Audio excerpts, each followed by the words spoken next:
A tiny town in Alabama about to explode and become the focal point of the motorsports world. This afternoon, NASCAR's wildest track hosts the sport's closest championship battle. Hornaday had issues in Vegas, and that opened the door. Kvapil with the win, Skinner back in the driver's seat. Trucks in Talladega, the wait is over.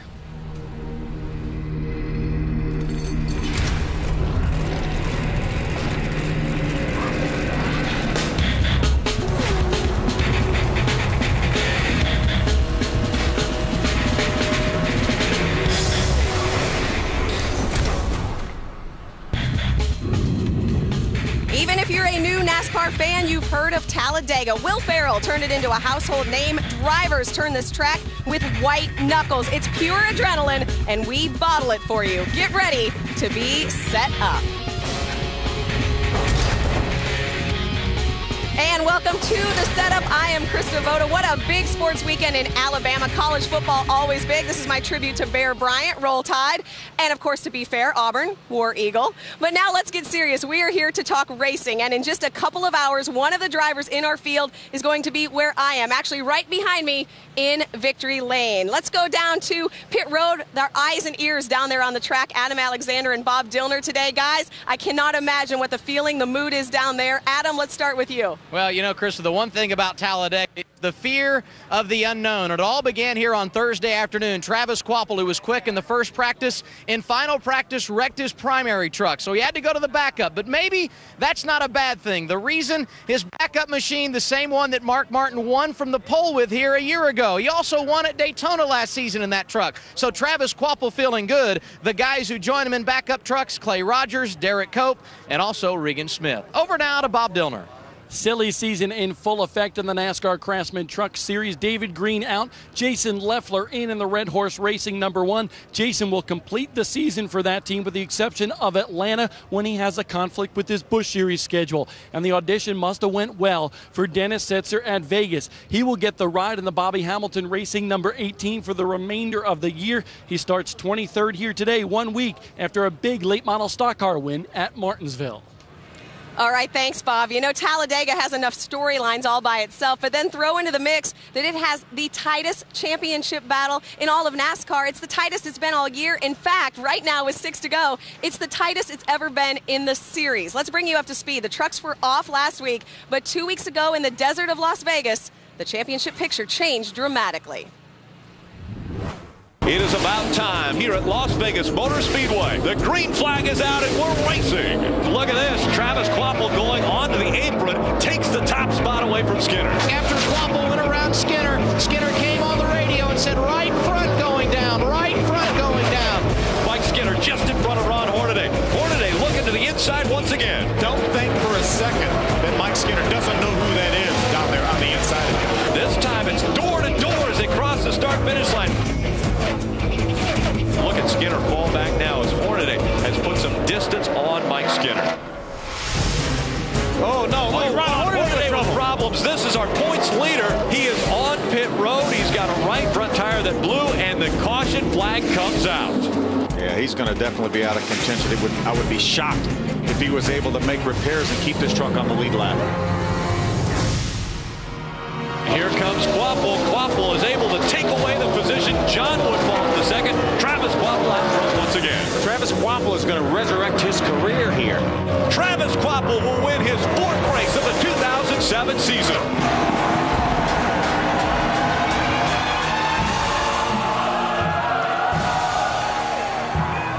With his problems suffered a couple of weeks ago at Las Vegas, Ron Hornaday now finds himself 3 points behind Mike Skinner in the chase for the 2007 championship.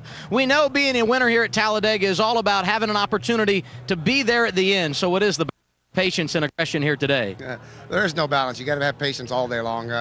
Maybe 5%. I mean, maybe the last lap, maybe you can be a little aggressive. And you know, last time here we put ourselves in position to win this thing, going across the line second. I ended up 10th. So. Just got to have some buddies. We got Cale Gale and another Camping World truck out there, so we'll see what we can do with these Chevrolets today. 7th place earlier this season at Talladega for Ron Hornaday. Bob Dillner. For Travis Kvapil, the magic number is 181. That's what separates him and the point leader, Mike Skinner. A big statement from you after that victory. You said you're not out of this points chase, but first you have to survive here at Talladega. How much of a key is that? Well, I tell you what, every race is very crucial, and it has been from about the middle of the summer on, chasing these points on these guys. But this place is crazy. You know what's going to happen. Luckily, we're starting our K&N forward towards the front of the pack. I got a bunch of my teammates around me, and I know our truck's fast. It's got plenty of speed. This truck actually won here last year, and it won Daytona last February with Mark Martin behind the wheel. So I'm confident. Mike Beam and the crew did a great job. I'm happy to drive for Jack Roush here and Roush Fenway Group, and just keep our nose clean for 90 laps and dice it out at the end, see what we got. Travis Kvapil will roll off 5th with that super truck today. Krista? All right, thanks, Bob. Miss a week, miss everything. The Ford point standings are out of control. Hornaday and Skinner flip-flop again. Then there's Kvapil, like Bob said, hanging in there. Could he sneak in? The rest of these names trying to climb a few positions and keep themselves in the top 10. Meanwhile, today, what about the Germain train? Todd Bodine is on the pole. His 2 teammates, that's right, there is 3 Germain trucks, are all in the top 7. Mike Wallace starts 4th. Ted Musgrave starts 7th. Todd Bodine, when he is on the pole, he wins. He's done it twice. He's looking for the hat trick in that Lumber Liquidators Toyota today. The Onion going for it all. That's just one of our setup storylines. You won't believe what else we've got. Coming up on the setup, we take a look at the best Truck Series Super Speedway finishes. Whoa, there they go. Unbelievable. Mike Skinner and friends tee off for charity.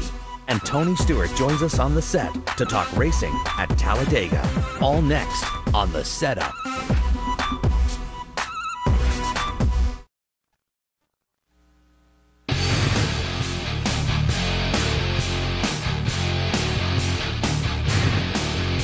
For the second time in his career, Tony Stewart will take the checkered flag at the Brickyard.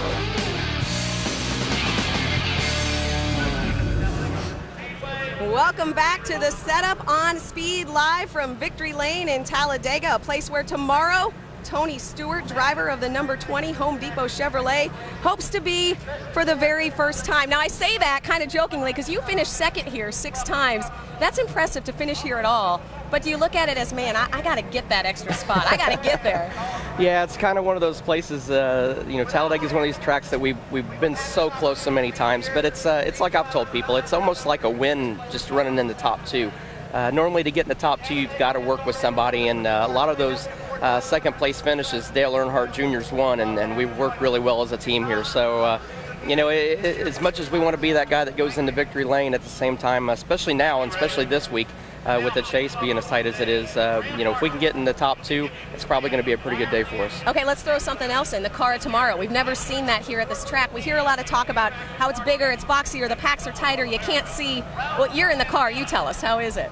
It is bigger, it's boxier, and you can't see, but it's not much different in all reality. I mean, the hardest thing about not being able to see is that with the new rear wing that we have, you can't see through the car to the car in front of you. So guys that are bump drafting in practice, they'll push somebody, but they can't see when to stop pushing somebody. So that's probably the toughest thing that we'll deal with tomorrow. Okay, we've got a lot more with Tony. Tony, you're going to hang out here, but not only was it a whole new Talladega for the Cup drivers and their teams this year, of course, last year it was a whole new deal entirely for the truck field. They've raced at Daytona 8 times, but had never raced here until last year.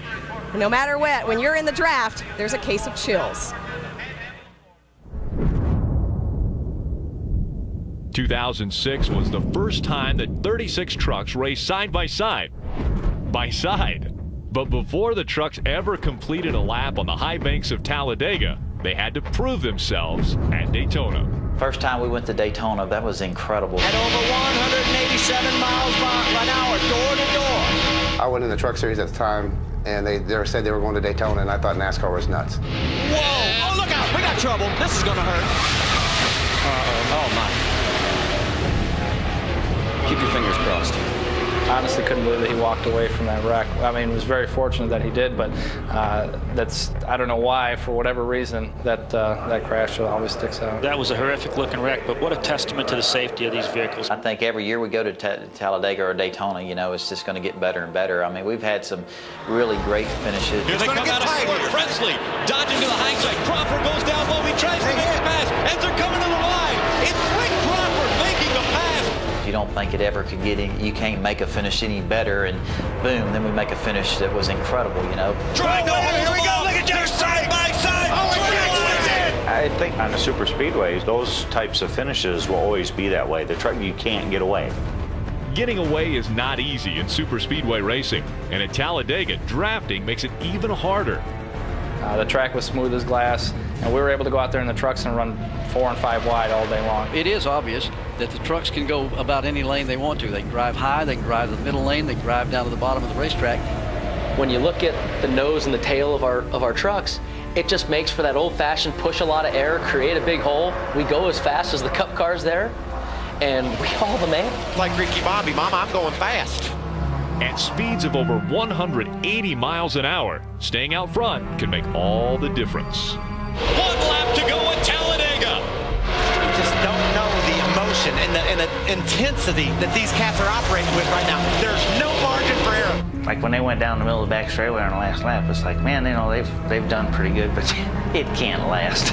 Super speedways are undoubtedly tough, but in the Truck Series, 3 to 4 wide is not tough enough. Oh, there they go. They go one down the wall. Derek Cope gets almost upside down into the wall. I think it was a good race. It got hairy at the end, obviously, but that's speedway racing. Doesn't matter if it's the Truck Series or the Cup Series or the Busch Series. With what we saw at Daytona at 2007, I think Talladega could be as good or even a more exciting finish. Got no reason to believe that there won't be some action-packed events that take place on the track. Unpredictability. That's what we know about Talladega. Continuing to hang out with Tony Stewart, driver of the number 20 Home Depot Chevrolet in the Cup Series. Trucks at this track for the first time last year. Now you've got the car of tomorrow. We saw in that piece 6 wide racing. Your overall thoughts just on this track in general? The people that repaved this track did an awesome job.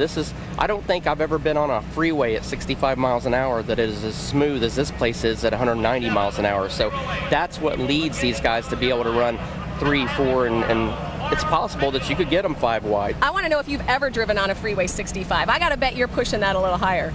Come on. You caught me. I know. Of course, Tony's going to stick around. Another hot topic, though, in the Cup Series. All these open-wheel drivers coming in. Well, we've got one that's a new guy in the Truck Series. Not exactly new. He's actually made his return. He's a former, I think, 3-time midget champion and a former Truck Series winner.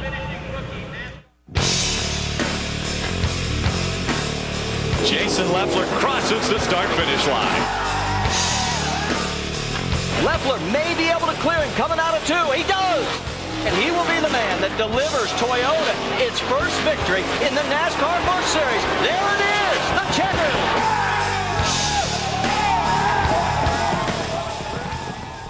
40 career truck starts for this guy, Jason Leffler. 25 those resulting in top 10 finishes. But your first since 2004. A lot has changed. You start 9th today. What's the biggest challenge you face? Well, I just making sure you're at the front when the checkered flag comes down. You know, the Red Horse Toyota Tundra is really good. You got to thank Tom DeLoach and Jeff Hammond and everybody on the race team. They provided me a good truck, and I've been real fortunate over the years when I have run in the Truck Series to race good equipment, and nothing's changed today. So here to have a lot of fun. There's going to be a lot of beating and banging and a lot of movement front and back, and looking forward to it for sure. His one career win came at Dover a few years ago. Bob Dillner.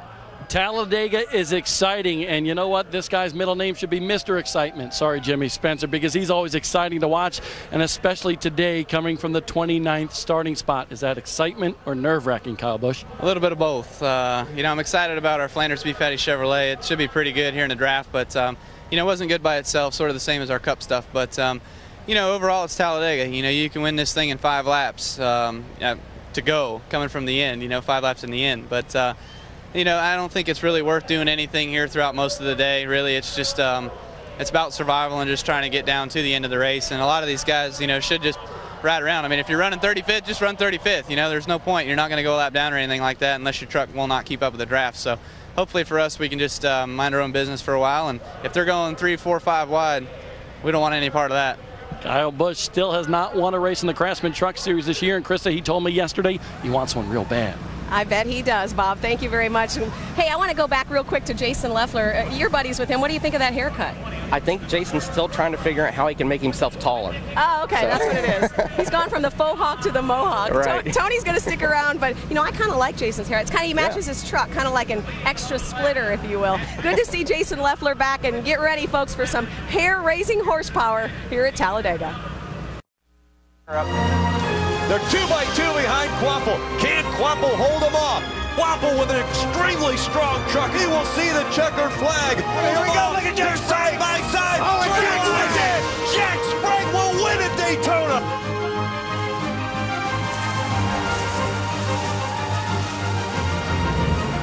That was how our truck season started. The next chapter about to be written. Welcome back to the Setup on Speed, live from Victory Lane at Talladega, where we continue to chat with two-time Cup champion Tony Stewart, also a two-time truck race winner.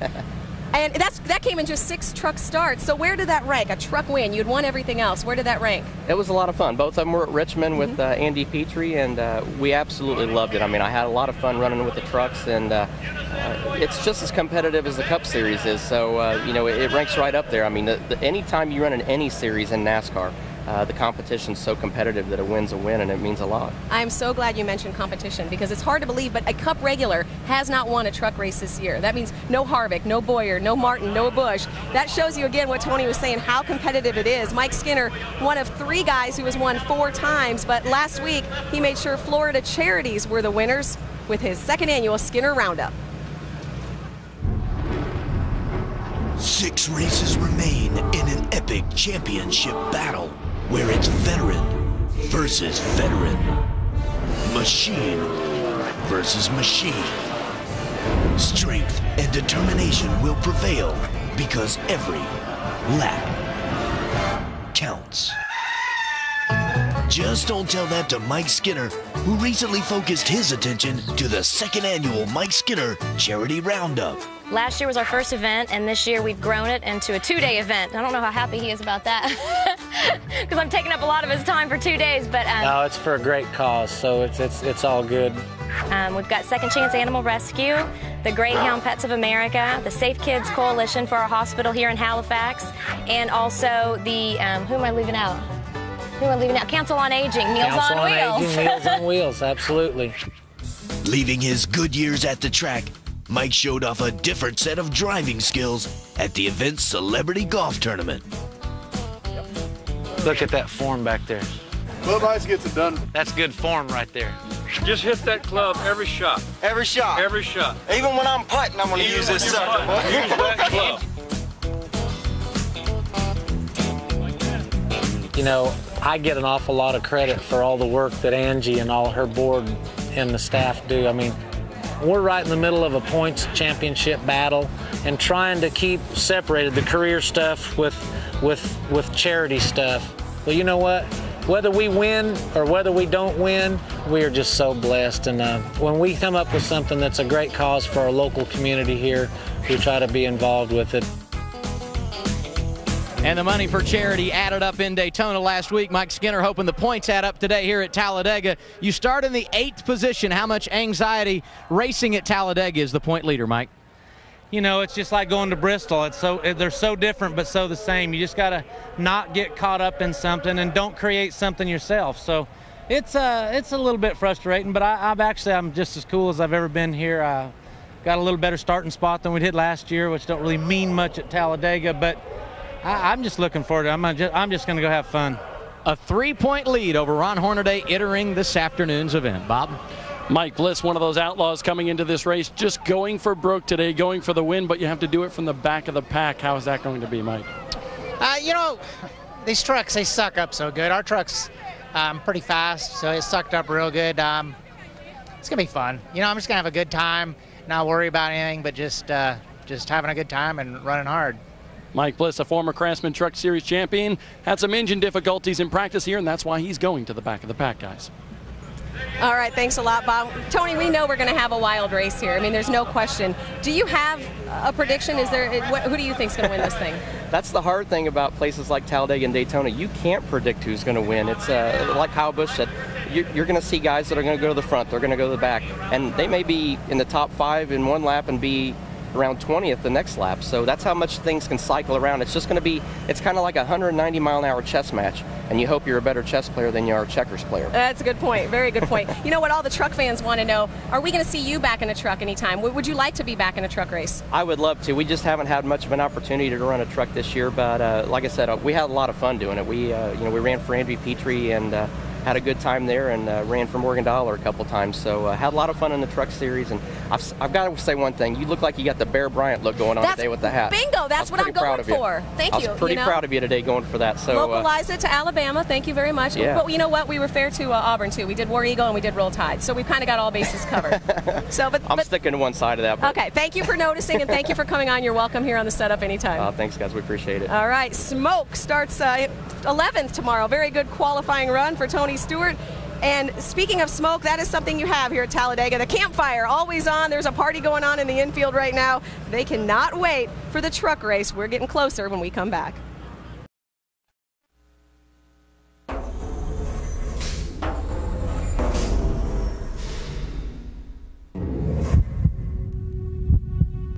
The speed here is breathtaking. The moves we're about to see are simply mind-blowing. 4 wide on demand and even 5 when the chips are down.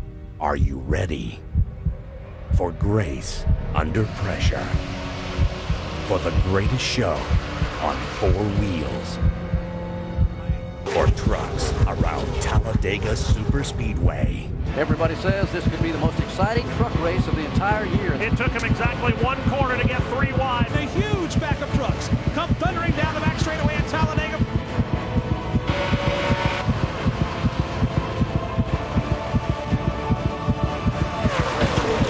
Are you ready?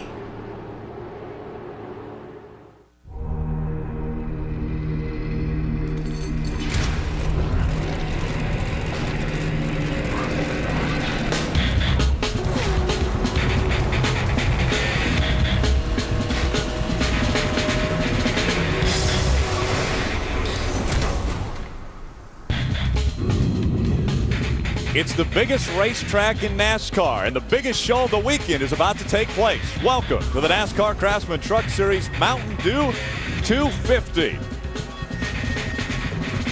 Hello everyone, I'm Rick Allen alongside of Phil Parsons. Now, our broadcast partner would normally be up here, but he's doing some sort of a hat dance right now because he won the pole, the first pole for Michael Waltrip in about 3 or 4 years. Yeah, great job by Michael Waltrip and his entire team. All 3 of his cars in the field tomorrow for the Nextel Cup race. So we'll welcome him back up here in just a moment. But let's talk a little bit about this racetrack and this race that we're going to have for the Truck Series. A very tight points race coming in here. Skinner and Hornaday separated by just 3 points. But this has been kind of the equalizer as far as the racetracks we go to. Well, it really is. I mean, anybody in this field can win this race. Any one of the 36 trucks. We heard Tony talk about it. We heard Kyle Busch talk about it. You can go to the back and make your way back to the front. These trucks are so big and boxy. They put such a big hole in the air that the draft is a great equalizer. They have such a great closing rate that anybody can pass anybody. Now, how about you? You obviously have success at this racetrack. This is where you got your win in the Cup Series.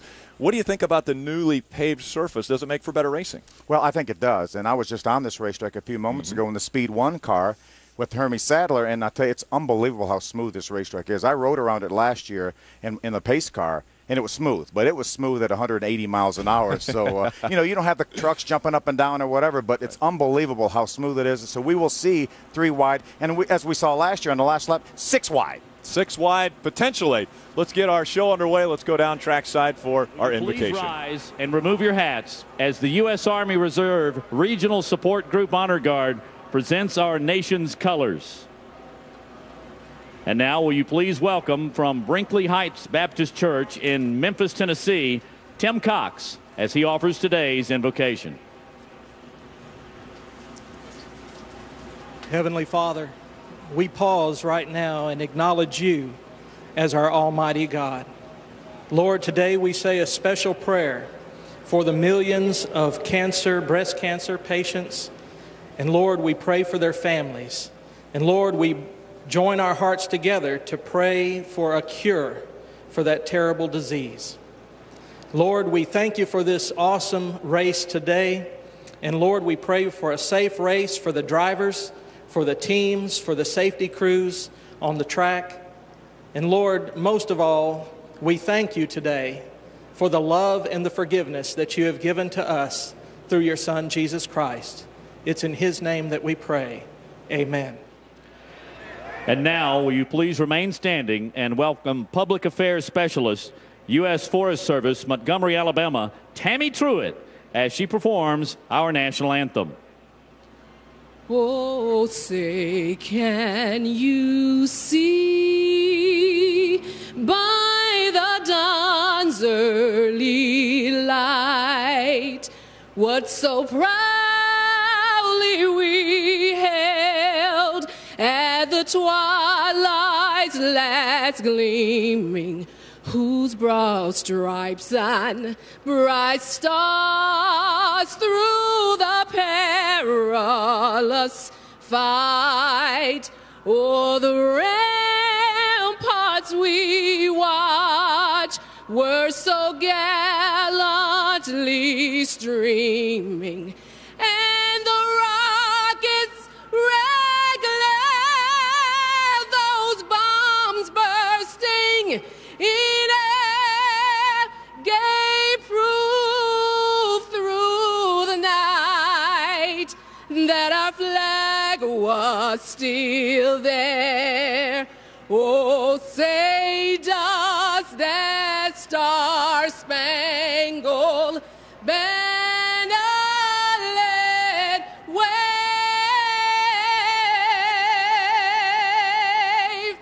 o'er the land of the free and the home of the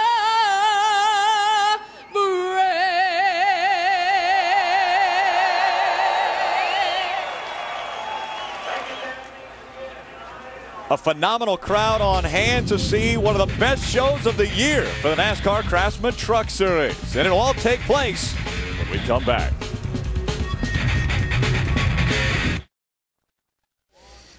The NASCAR Craftsman Truck Series on Speed is brought to you by the Ford F-150, built Ford tough. By the official tools of NASCAR, Craftsman, and by Fastenal. We get it right. Welcome back. A cloudy, overcast day at Talladega, Alabama, and the Talladega Super Speedway. Take a look at our temperature, 85 degrees, partly cloudy, just a slight breeze.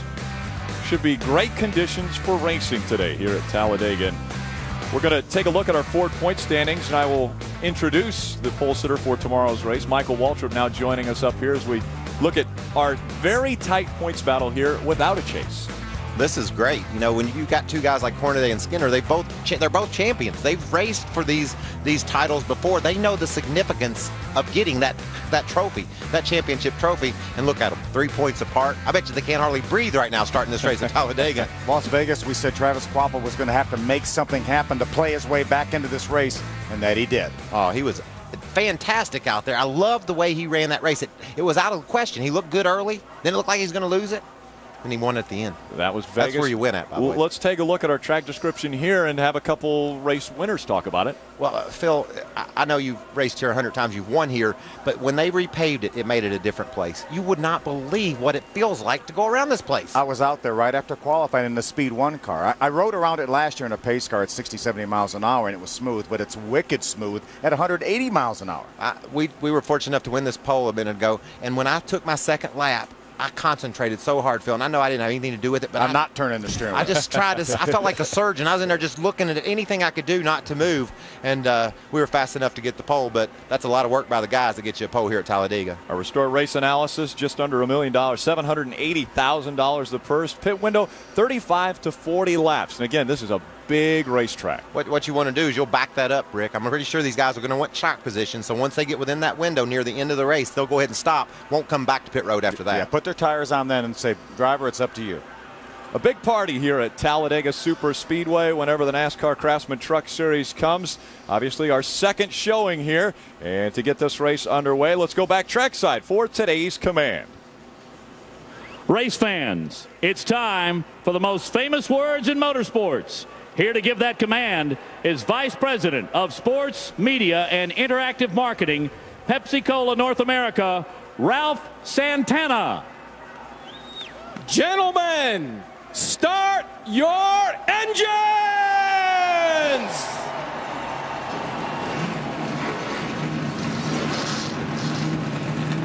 And that was a good command, I think. I'm just a little bit worried if he's going to open that Mountain Dew up at any time, because it's going to splash. He might have been all hopped up on Mountain Dew. He's ready to go. The Mountain Dew 250 coming up right here on Speed when we return.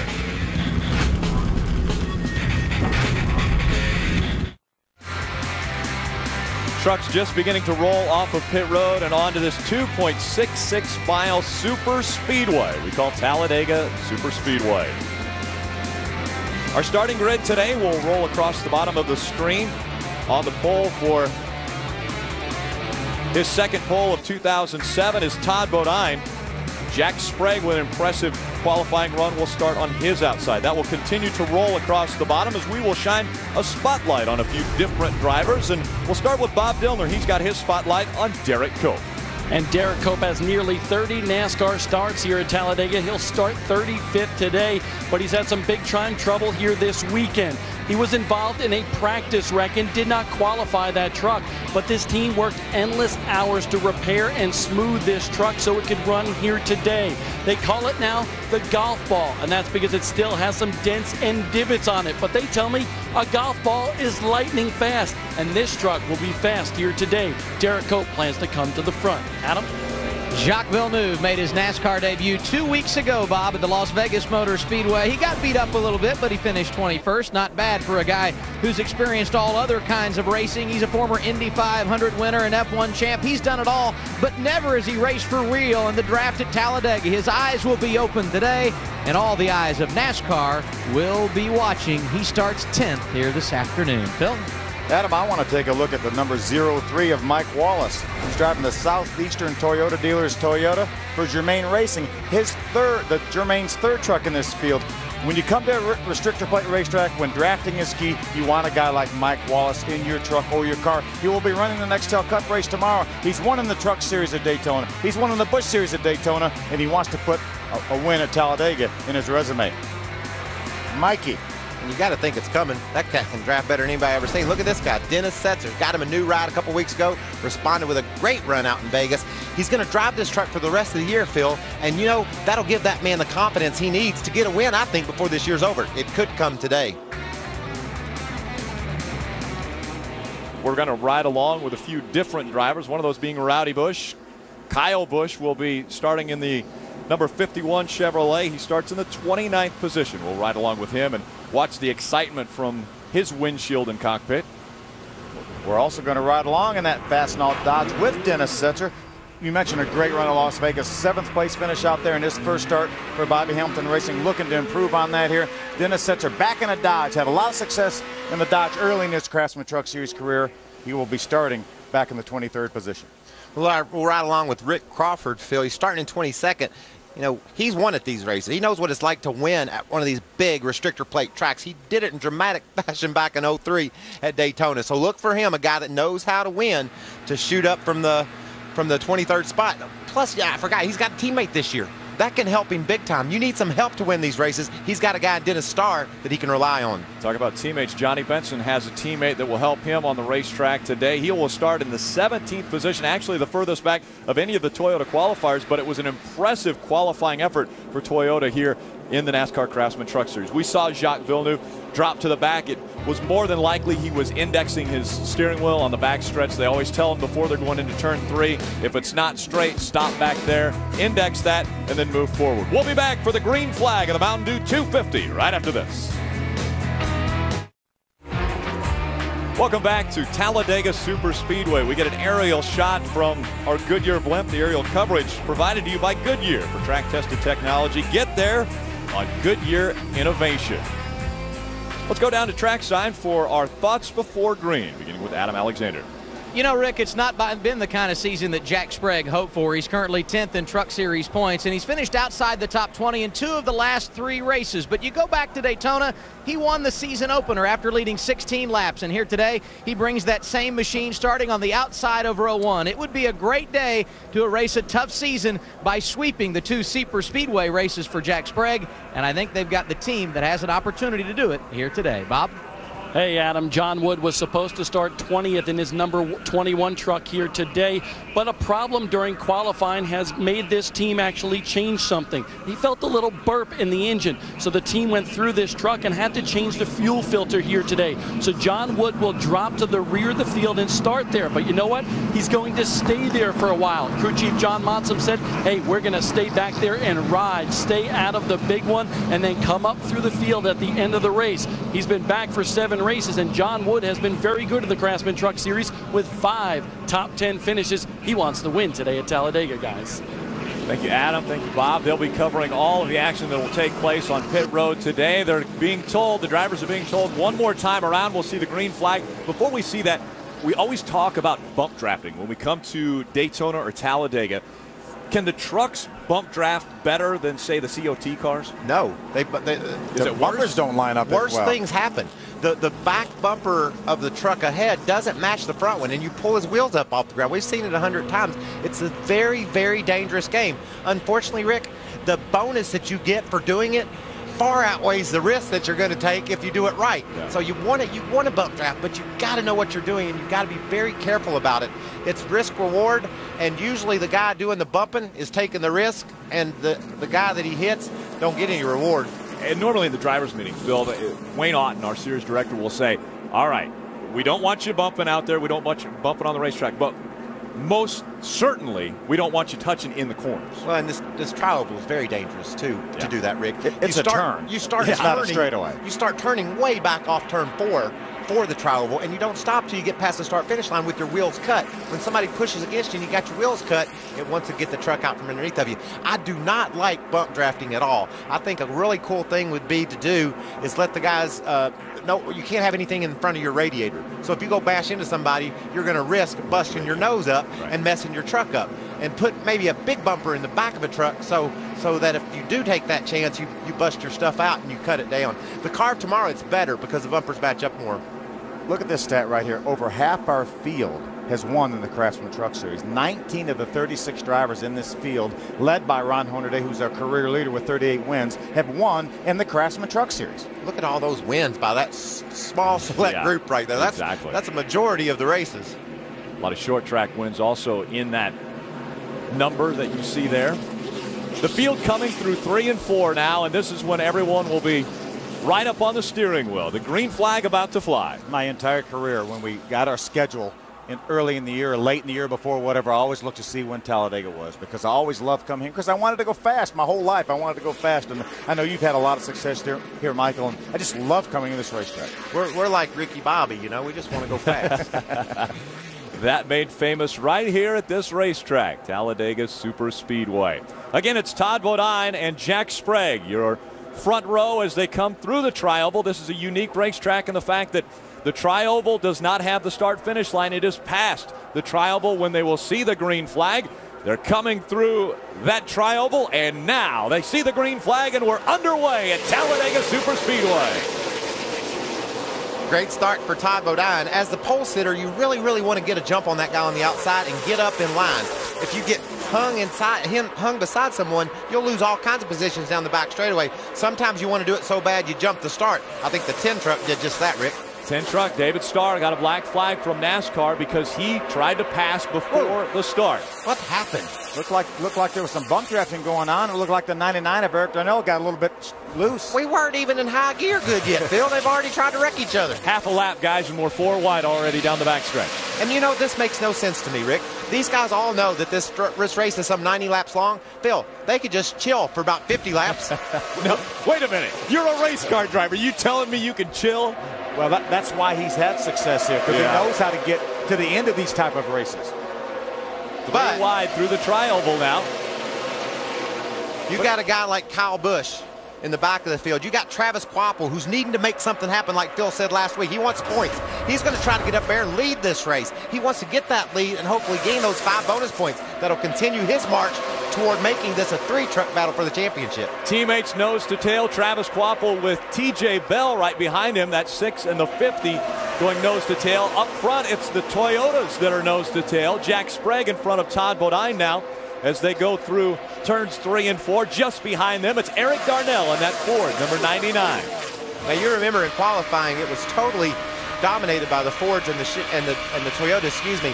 That's all over now, Rick. These guys, it doesn't matter what you're driving, it's going to draft up.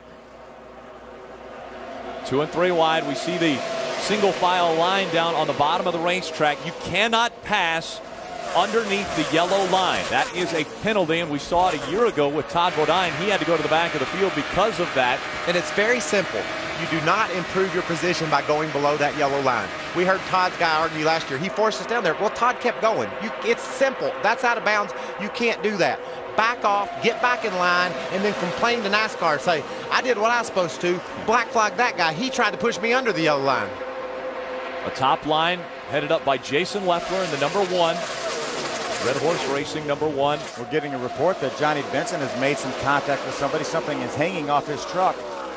See it right there. Sure A little bit of bump drafting gone bad right there, looks like. Somebody got into the back of him. You know, it was funny watching the ARCA race yesterday, Michael. The outside groove, which oftentimes here is very, very fast, really never came in. I mean, it's not that you couldn't run up there, but they never gained any ground. But I don't know that we're going to see that in the Truck Series because these trucks punch such a big hole in the air. But we didn't see that outside groove really make some ground up yesterday in that ARCA race. Adam Alexander, what's the 10 team talking about now? Well, you guys talked about the fact that they were black flag passing before the start-finish line to the right side, and unfortunately for him, he's had a hard time getting out of the draft to make the pass-through penalty. So the spotter is encouraging him drop to the tail end of the field so he can get through. And there you see him on screen out of the draft so he can make that pass-through penalty. In some ways, the race over before it starts for David Starr here today. It's going to be a challenge from here. And I cannot tell you how much slower he will be running by himself in this pack of trucks right here. The pole was a full 11 miles an hour slower than our fastest practice speeds in happy hour.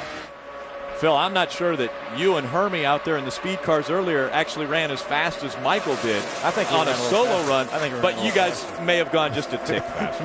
No, you actually went a couple laps further. You said you worked harder. I worked a lot harder. Michael only ran 2 laps, and I ran a half a dozen. You looked good out there. I'll tell you that. Now this is a time in the race when you're still very tense. These guys are just now getting their groove on. You know, they're feeling comfortable with what they got. And when you start feeling comfortable, that's why this place is dangerous. Because you start feeling, when I say dangerous, it's not. It's very safe.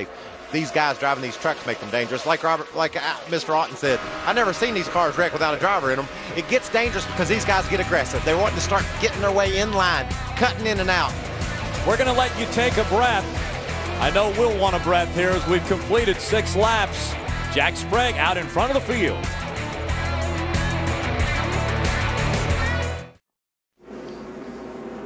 First caution of the day has come out here at Talladega Super Speedway. It was 2 trucks that got together. The 4 of Mike Bliss looked as though he cut a tire, and we talked earlier about we saw smoke out of that 4, and as he was moving up the racetrack very hard towards the wall, he caught Jason White just on the front end. Let's take another look, Phil. Yeah, more than likely he had made contact with somebody or had a tire rub of some sort. Watch top of your screen there.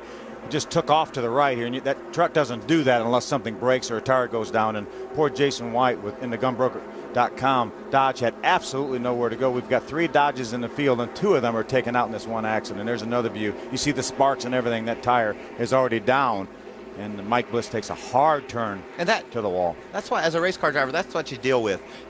Jason's out there minding his own business, running along, but you know that disaster is lurking straight ahead. And in this case, he didn't know it was going to come out of left field and knock him into the wall. But darn, you've seen this happen before. You got to be prepared and ready for it. Yeah, but nothing he could do about that. It doesn't matter how prepared he would have been. He was not going to avoid that accident. He did it. It's unavoidable accidents. You get in those every now and then. Watch how fast this truck goes to the right. He never even had an opportunity to touch the brakes. It happened so fast. Got some trucks on pit road. As they're pulling the 4 of Mike Bliss back behind the wall on pit road. Bob Dillner. Well, Kyle Busch has been reporting that his water temperature is up to 251 degrees, so they just wanted to come down pit road and pull some tape off that grill, Adam. And the same situation for Mike Skinner. He too running warm. They're going to pull tape. Also talking about changing 4 tires. That's exactly what they will do. A little bit earlier than what we expected these guys, but you don't want the thing to overheat. The point leader on pit road early at Talladega. Trucks racing off of pit road. We'll reset where they will start when we restart from Talladega Super Speedway. We'll be right back with more Super Speedway racing.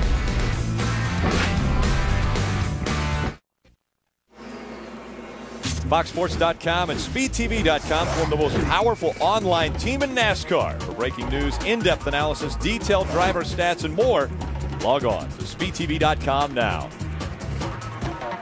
Still under our first caution. Take a look. Jason White being towed back in. It was the 4 of Mike Bliss with the hard right-hand turn up into the wall. 2 trucks out of this race early on.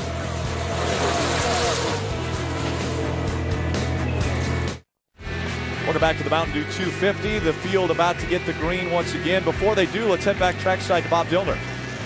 Ron Hornaday battling for a championship here in the Craftsman Truck Series, running 4th right now, but they're keeping an eye on this truck. Like so many others we've just heard from, he's looking at a water temperature situation. He's running about 230 right now, but they're trying to get some air to that nose. Right now, 33, not running well on the high side. They're going to try the low line, Adam. And we talked about the fact that Travis Kvapil, one of those guys that came in at lap 8, he was running a little bit on the warm side like so many other guys we have heard in the early going. He elected to come down pit road, fuel only, a chassis adjustment, and yes, they pulled some tape off the nose. Guys? Green flag back in the air as they go back up through the gears. Jack Sprague, Todd Bodine, Eric Darnell, Ron Hornaday, and Ted Musgrave are your top 5. Jack Sprague right in the exact same spot that he ended the race at Daytona in, the lead. You know, Ron Hornaday was talking about how far off he felt like the Chevrolets were, especially in a qualifying type situation, but Ron qualified in the 13th spot, and now he's already up to the top 5. He did that in 1 lap. Hornaday went from 13th to 4th on the first lap. See the K&N Ford of Travis Kvapil trying the center line here. Kyle Busch is going to ride along with him in the Flanders Beef Patty Chevrolet for Billy Ballou. You can see these guys are able to make some ground, Phil, as they go to the outside with trucks ahead of them. What gets you in trouble is when the leaders, first 5 or 6 guys, are committed to one another and they're running that bottom, you can't pull out there and pass them. And the reason why that happens is what we preach. What do we say all the time? Be patient. Take your time. There's no reason for these guys running the first 5 spots to do anything other than just ride there for a while. Absolutely. Now, we get to thinking, is the bottom better? They can't do nothing. Why? They're not trying to do anything at this point. But in the ARCA race yesterday, when it got time to try to do it, the guy in front was too fast. And a lot of times, the guy in front will be the fastest car, and he'll be hard to pass. It works out well that way, too. That's where he winds up at most of the time. Bob, do you agree? Well, I agree right now that Kyle Busch running a little bit hot on his race truck out there in the number 51. 250 degrees is the water temperature right now. They wanted to bring him down and make a repair to this truck, and you're looking at what they're going to do on the next pit stop. That's Dennis Schoenfeld, and he's preparing a little bit of a screen. They're going to cut a 2-inch hole in the nose of this truck to get some more air to the radiator. They're doing this right now with some screening and some duct tape, and when he comes down pit road the next time by, when there is a caution, they're going to cut that hole and put this on that truck to try to get more air to that nose and rectify that overheating issue. As the field comes through turn 2 and onto the backstretch, NASCAR is looking closely in that area. I'm guessing a few of the drivers are saying that there's still some debris back there on the racetrack. Yeah, that was a pretty hard hit between those 2 trucks of Mike Bliss and Jason White, and there was a lot of debris all over the racetrack. Track crew looked like they did a good job getting all that debris picked up, but right now, right against the yellow line, Michael, all the way around the racetrack for the lead trucks. Now, you can do that for a pretty good while, Phil, but eventually somebody's going to see that outside lane coming. You know, if the guys on the outside are able to make some progress, get up to the first 5 or 6 trucks. And they can't resist. No, then they're saying, well, if I jump out there, I'll be the first one of them, and I'll get there first. And so they won't be able to hang this way forever, but for now, Todd Bodine is Jack Sprague's best friend. Just pushing along with him makes his life very easy. But Jack can't relax. He's sitting there thinking, hey, when's he going to pull out? I know he's going to. He's watching the mirror every second to look to see when that 30 truck ducks his nose out to the outside. That's my question for you two. Michael, so good at super speedway racetracks where there's drafting involved. Phil, you've won at this racetrack. What is it that you see, or what is it that you feel that you just know, okay, I got to get in that other line now? You have to have a car or truck that you can forget about driving it. It has to handle so well that you can you aim it and then you look in the mirror. And if you see them getting a run on one side or the other, you adjust to that. You don't cut someone off to get them from taking your place. You cut them off so that they'll push you forward. You want to get in the line that's going the fastest, so you just have to constantly keep your eyeballs in the mirror. So you're mere driving here at Talladega Superspeedway, but obviously going 190 to 195 miles an hour, you probably better look forward every now and then. That's what they call flying looking back. And that's what you do here. It's still Jack Sprague in front of Todd Bodine, Eric Darnell, Ron Hornaday, and Ted Musgrave.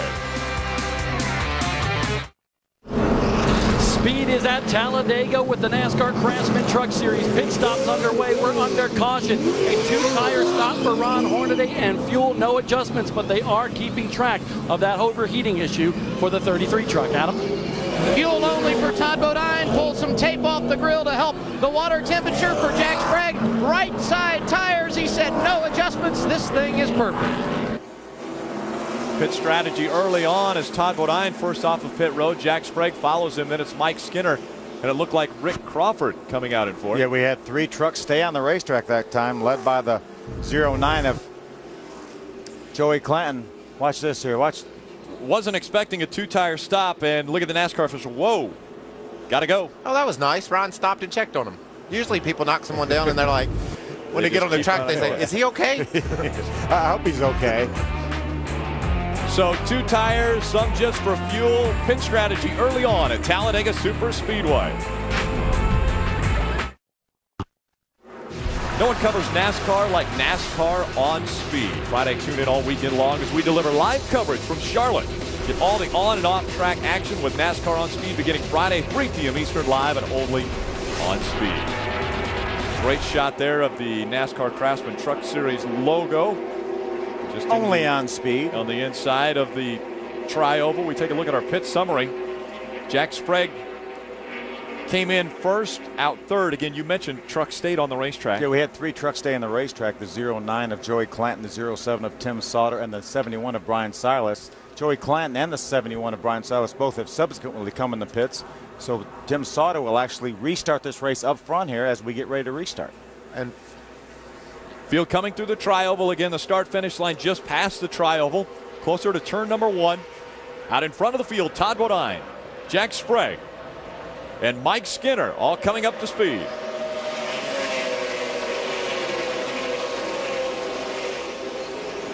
Look at Todd Bodine, goes to the outside. He's going to try to make that outside work. Jack Sprague is going to go with him.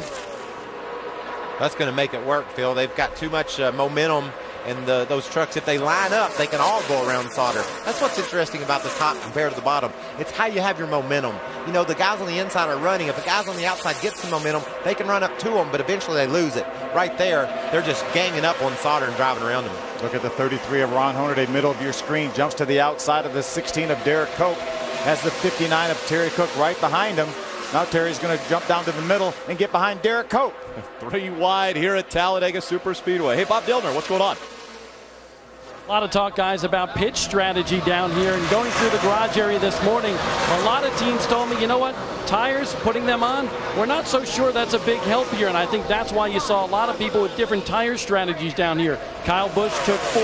Some guys took 2. Some guys, like Mike Wallace, didn't take any, fuel only. So that's a big discussion right here, down here on pit road right now, as to whether or not to take tires in these coming pit stops. Adam? Mike Skinner comes in here, the points leader. He was as deep as 31st in the field after that first pit stop, currently riding 5th. He just came on the radio and said, I want those 5 bonus points for leading as soon as possible. Getting a bit impatient in the early going here at Talladega. That's why you see an argument at the front of the field generally. Somebody's on a different agenda. He wants those 5 points, period. And he wants to get them as soon as he can. But what a terrific battle we have up front. Todd Bodine now is our leader of the 30 truck. And Skinner's beginning to make some ground on him. I mean, he's got some help. You got 2 distinct lines, and that's the reason why the outside lines work. And they've got enough help up there to make it work. Yeah, Derek Cope, the 16 truck, has jumped up behind that 5 of Mike Skinner. Josh Wise right now is being shown in the 3rd position on the inside of that 5 of Mike Skinner. There's Dennis Setzer's on board. The Fastenal Dodge has David Starr, the 10 right in front of him. By the way, David Starr was black flagged, had a pass-through penalty for jumping the initial start when we had that accident off turn number 2. He had never lost a lap, so he is on the lead lap in contention. saw Josh Wise there for a second in that Aaron's Dream Machine truck. I'm impressed with him. He raced dirt his whole life. He's raced asphalt 6 or 8 times, 10 times maybe this year in the ARCA car in this truck. He just seems to get it, knows what he's doing, puts himself in good positions. Right now he's put himself in the 3rd position, and that's pretty doggone good. Last 2 times out, top 10 finishes for Josh. St. Louis 8th and 6th at Las Vegas. And he's sandwiched right there between Daytona winner Crawford, champion Skinner, and Sprague. So he's sucking that up. You know, he's learning so much right now from these guys, and he knows that he has to keep his nose clean and be smart. He can't do anything crazy or they won't respect him, and he won't be able to set between them like that because they'll knock him out of the way. See that 16 truck right there? Remember how we talk about qualifying not really being all that important here? That truck didn't even qualify. He wasn't even able to make an attempt to qualify. Bob Dillner, what do you know about Josh Wise? Well, I got a chance to spend some time with Josh Wise yesterday right after qualifying. He said, you know what, today is like restrictor plate 101 for me. He ran the ARCA REMAX Series race yesterday, but this is a whole new learning process for Josh Wise. He's a good kid, a former USAC champion, but today it's about learning, not necessarily finishing near the front, just getting that knowledge of how to do things in the draft here today at Talladega, Michael. And he's going to learn from guys like Derek Cope. A year ago, Derek had a chance to win this race. This year, he doesn't even get to qualify. We aren't even 25 laps into the race. He's up running for the lead. So Derek's won at Daytona. These guys that are around him know what they're doing, and so Josh is real fortunate right now to be able to suck all that information up. And it goes back to over half the field here has won in the Craftsman Truck Series. See, look, is that Kyle Busch that pulled way down below the yellow line? Yep. He might have needed some air. Yeah, I think he was just moving back. He was not trying to advance his position. He was just moving back, trying to get out of the way to do that. And you can run under that line as long as you don't improve your position. So if you need to go down there to get some fresh air into your grill because you're a little bit hot, or if you need to pull over because you're not comfortable with what you're doing, you can pull over and use the bottom of the racetrack. You know, we talk about Josh Wise and his learning experience. There's another guy out here that is learning a lot right now, and that's Jacques Villeneuve. He's in the number 27, and he is doing a lot of learning right now because he is going to be racing tomorrow. Made the race. That's impressive. And I think that I don't have a couple people complain about him being here. I don't have a problem with that dude here. He knows how to race. I mean, this is a different deal, but he's smart enough to figure it out really quickly, I promise you. I mean, Indy 500, he runs 230 miles an hour at California Michigan Speedway, Formula One world champion. I think he's more than qualified to race here at Talladega. And that's another thing I've heard out of the garage area over there that you can't see out of the COT. Well, I'd like to remind everyone, you couldn't see out of the other one either. You get those cars all so close together, you can't see through them. You know, it's just part of it. Bob Dillner. Well, Jacques Villeneuve struggling with that truck right now. Before that pit stop, it was really, really loose on the edge of out of control. So when they came down pit road, they made some adjustments to that truck, and Jacques just radioed to his crew. He said, hey, it's a little bit better, but you know what? I'm not in a pack right now, so I'm getting a false sense of security. That sounds like a big, big mature statement from the former F1 champion over here making his second Craftsman Truck Series start. You know, the problem right now for Jacques Villeneuve, he's back there not running in that lead pack, and that lap he ran 2 seconds slower than what our leader did. Yeah, that lead pack now is about 30 trucks strong, and there's another pack that's behind him that Jacques is a part of, and he's only in a 3-truck pack. And so they're not going to move through the air as well as this big pack. You fall back in a group like that, and you say, okay, my truck's better. I'm just going to hang out for a little bit. And you feel comfortable for 2 or 3 laps. And then you go down the back straightaway, and all of a sudden the other group turns into turn 3, and you can't see them anymore. Yeah. And then you become very uncomfortable because you say, well, I need to be back up there. And so you hope that a caution comes out because that's their only chance right now. They need to have a caution come out so they can gather back up. Now Jacques understands how easy it is to lose that big pack. He'll be a little bit more aggressive, hang on to the back of it more, be more dedicated to hang on to the back of it next time. And the problem is right now, he's running wide open. I mean, he's not back there riding around because he is running wide open with 2 other trucks, and they're still getting beat by well over a second by the leaders. Looking back from Dennis Setzer's onboard. Back at that Camping World Chevrolet that's behind him. Another truck running up toward the front was Eric Darnell early on. Adam, what are they talking about now? Third's the highest they've been in the running order today, but unfortunately issues right now. The water temperature, Rick, had climbed to 270. So Matt Pusha, the crew chief, said you're going to have to get out of the draft and get some clean air to the nose of that truck. He has done so and since reported back that it's 245 on the water gauge. Unfortunately for him, he's running in the 26th position, way behind the draft. He's going to have to be patient here this afternoon. We hear that word patience all the time when we come to Talladega in the Super Speedway. One guy who probably didn't have very much patience at the start of this race was Derek Cope. Our Fast and All fast start. Derek started 35th all the way up to 8th right now, so he is definitely making a fast start. And here are these trucks on the outside. Mike Skinner, remember, he wanted to get up there to lead to get those 5 points. They've been consistently on the outside. Derek Cope glued right to his rear bumper, and they've not been able to gain any ground. They've got right now Mike Skinner's on the outside of Matt Crafton, and that's a battle for about the 5th position. They've not been able to advance any farther than up where Josh Wise was in 3rd. Now, the circumstances might change. Somebody getting the line behind them and able to eventually push them back up there.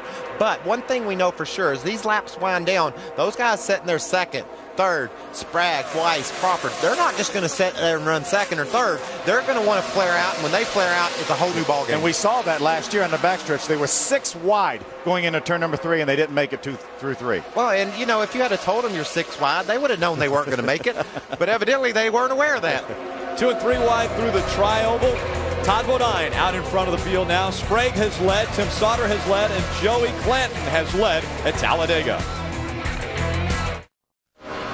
Welcome back. Close calls continue around Talladega Super Speedway. I got to put some seat belts on you guys up here. You're moving around more than you probably do in your cars. We've been out there. We know how crazy that is, Phil, and we also know how hard it hurt, how bad it hurts when you hit. Watch these guys. While we're away commercial, watch this going down, and watch that in the middle of the screen right there, the 77 of Brendan Gaughan. He's going to juke over there and makes a little bit of contact with a 6. Now Mike Skinner doesn't know that they're 3 wide. He comes down on Brendan Gaughan. Brendan saves the trick. No, look at Kyle on the outside passing trucks. Never backed off. The high line, 3 and 4 wide. Kyle Busch still digging. Again, that was just a lap ago. And now it's still Todd Bodine in front of Jack Sprague. And Ted Musgrave looks to the outside as he tries to make it 2 wide and go for the lead. And you see the dynamics there, Phil? That lap truck changed things up just enough to where that outside group could finally get a run and get all the way up beside the leaders. Ted Musgrave has pulled alongside Todd Bodine. That's all it took. They had to go around that 09 of Joey Clanton, who made a late pit stop. Musgrave getting pushed now. Down the backstretch. Mike Wallace helping him in that 0-3. By the way, that's a teammate. Oh, and by the way, that's also Todd Bodine's teammate. Side by side, Germain Racing teammates looking to come out of turn number 4. Who will lead this lap? And I bet you $100 Josh is thinking, I liked it better when it was just the 3 of us up here. Single file. That was better. Yeah. Through the tri-oval, Musgrave with the nose out in front as they cross the start-finish line. Oh. Really close. It was Bodine still by 9 1/1000ths of a second.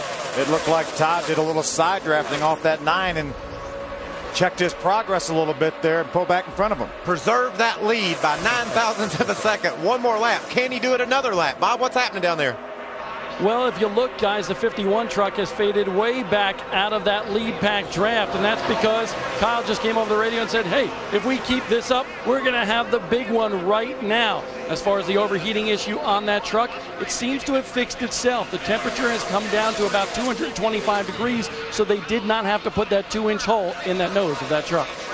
Adam? Mike Skinner's been a yo-yo, currently riding 22nd, and they've been talking on the radio about the preferred groove. You see him making progress on the high line. His spotter reminded him moments ago, though, the high line was not the place to be in practice here on Thursday. We'll see if that changes as the afternoon continues here today. Now, did you notice how much more aggressive they got that time when they got up there almost to the lead, started side drafting, running into one another?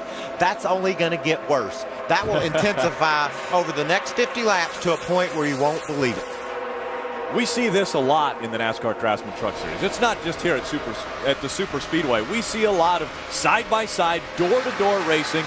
It's week in and week out.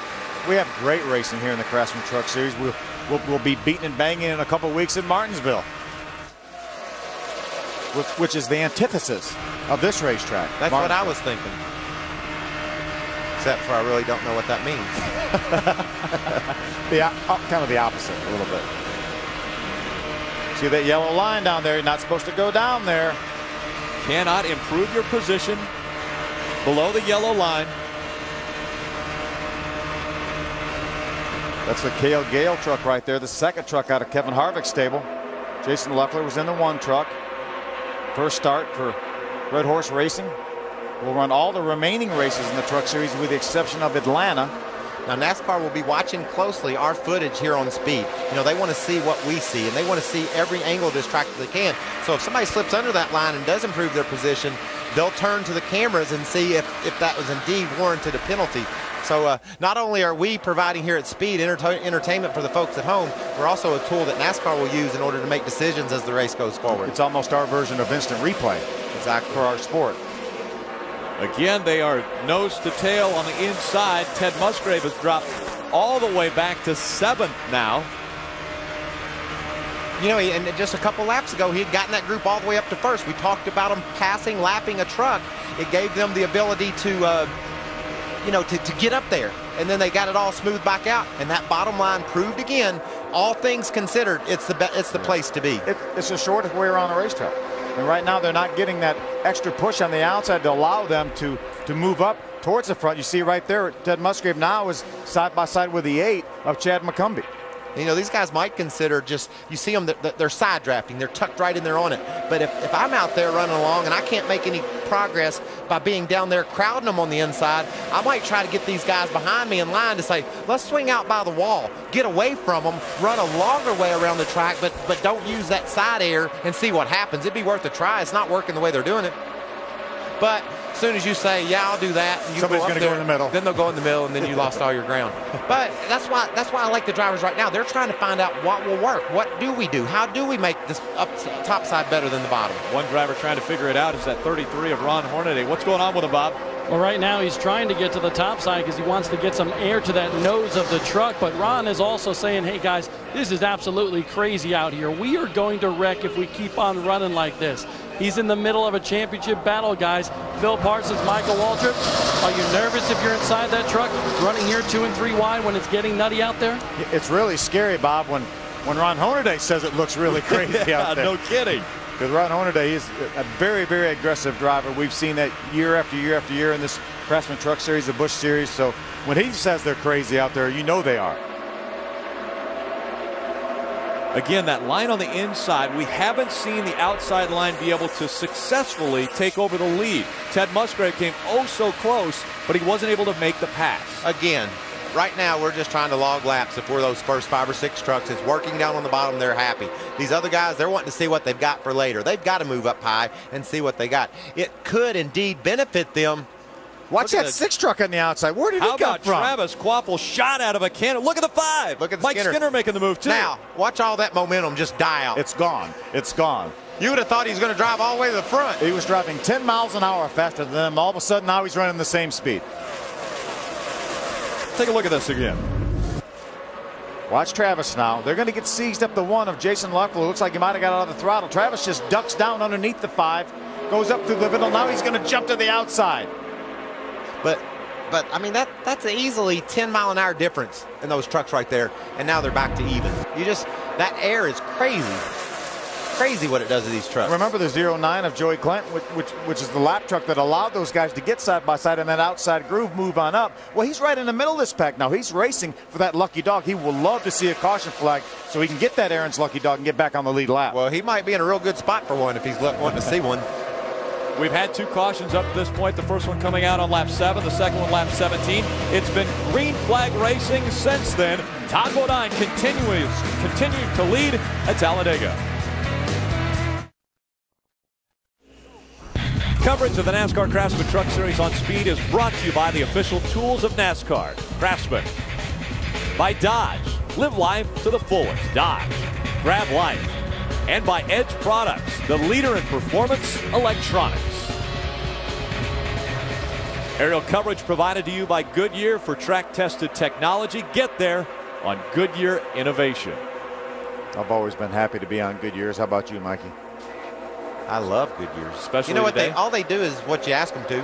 We need a harder tire because they're wearing out too fast. Okay, we'll do that. I mean, they do everything you're asked. Let's look at this 60 truck if we can. I think is whoa. Okay, down on the inside of the yellow line. Stay over to that. Look at the hood on that 60. Looks like the back hinge is broken. Broken too. That is not a pin.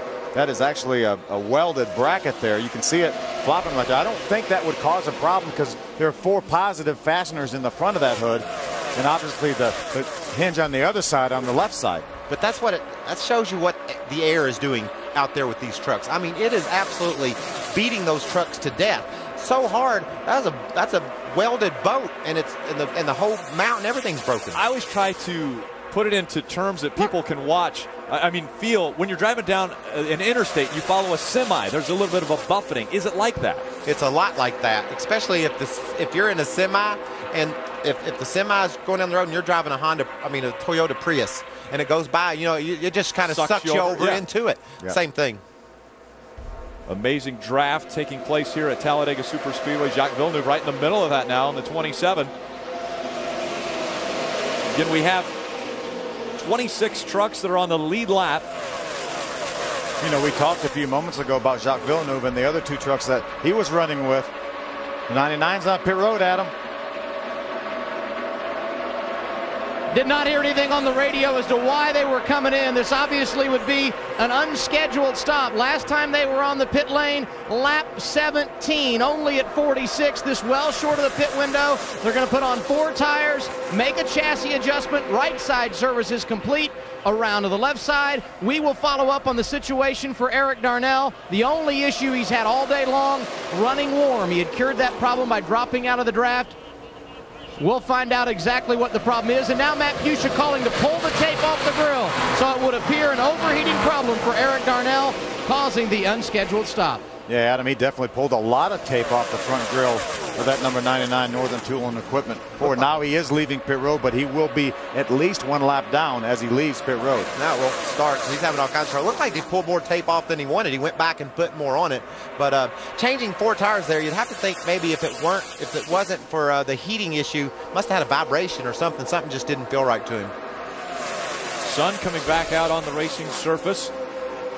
Partly cloudy day today here in Talladega, Alabama, as they travel back into the shade. This is such a huge racing surface. There's actually places on the racetrack where it might rain in one corner, but it will be sunny in another one. Bob Dillner.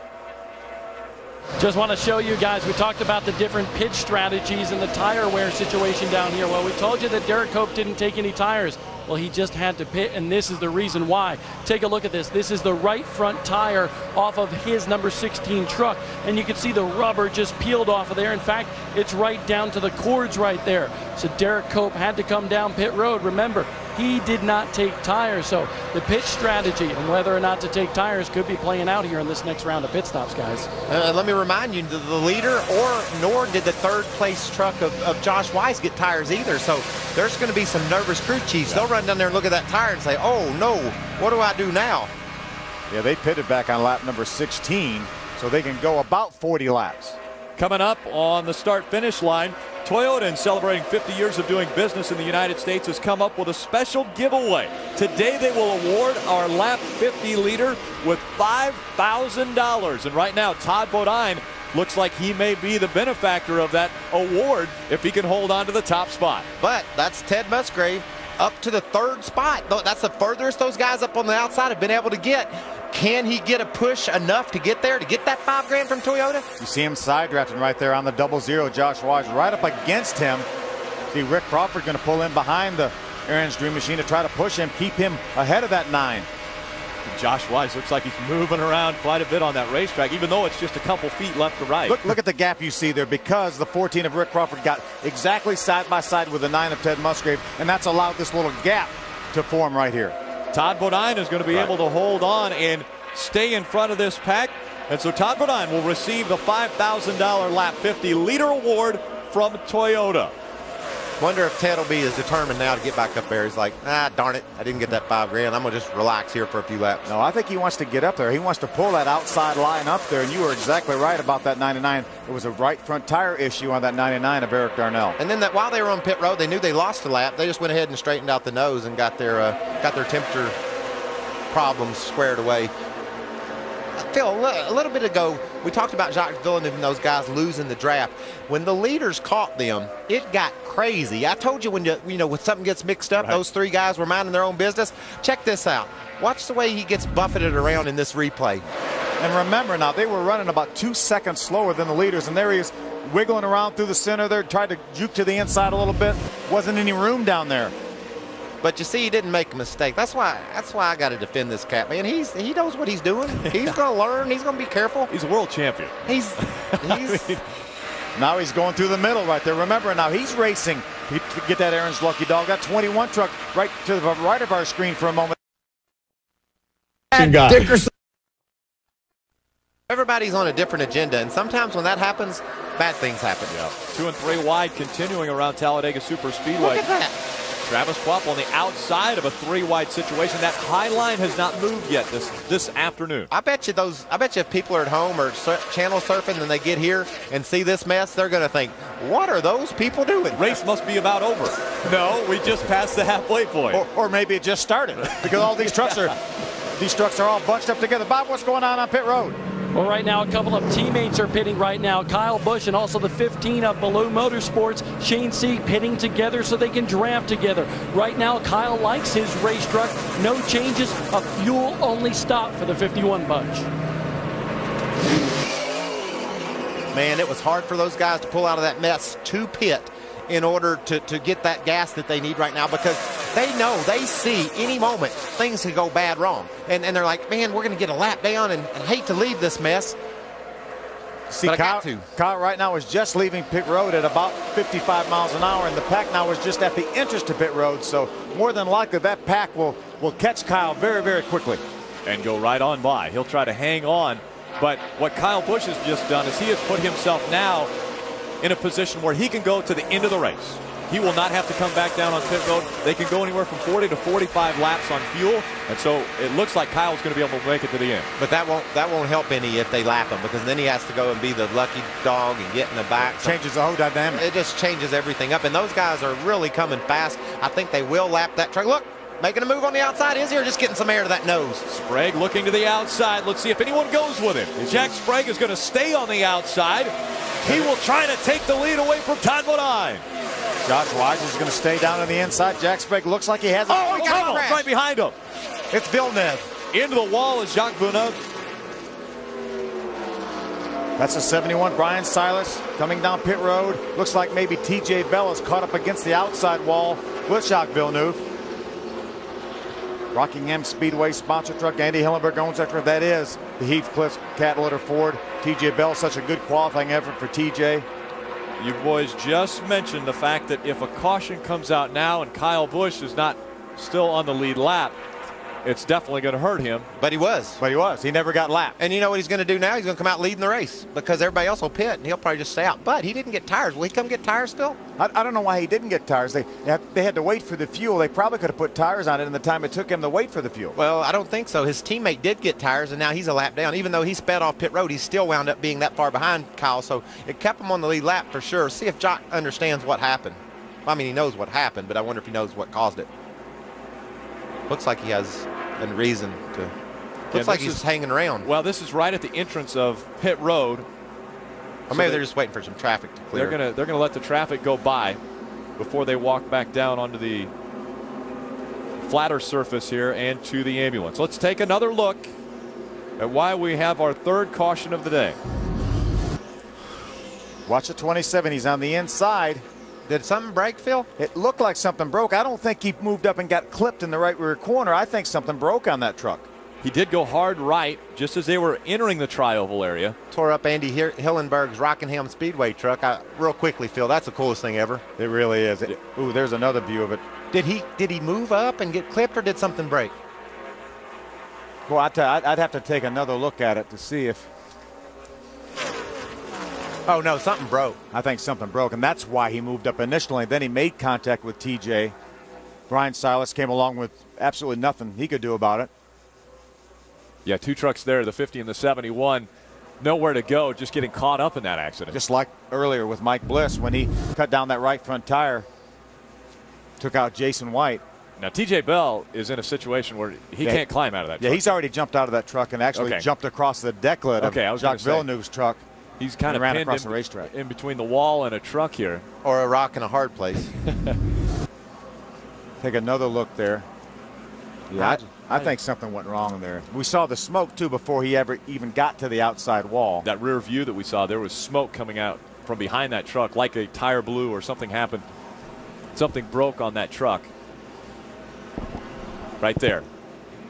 It's really close. You know, some of those trucks almost look like they may have been slowing, and he had some closure on those trucks. And you know, did he just swerve to the right, maybe to avoid that 77 truck of Brendan Gaughan that was right in front of him, and then maybe made contact with TJ in the right rear quarter panel? And that would pull him dead to the right, which was what happened. It just looked like he had some problem before.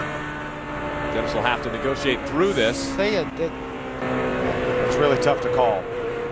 Let's give him the benefit of the doubt because he's a world champion. Absolutely. I'm all for that. Pit road will be closed right now because Brian Silas's truck is right at the entrance to the pit road, so it will be closed until they remove that truck. This is good times for the guys up front because these guys know that now they can pit under this caution and be ready to go to the end.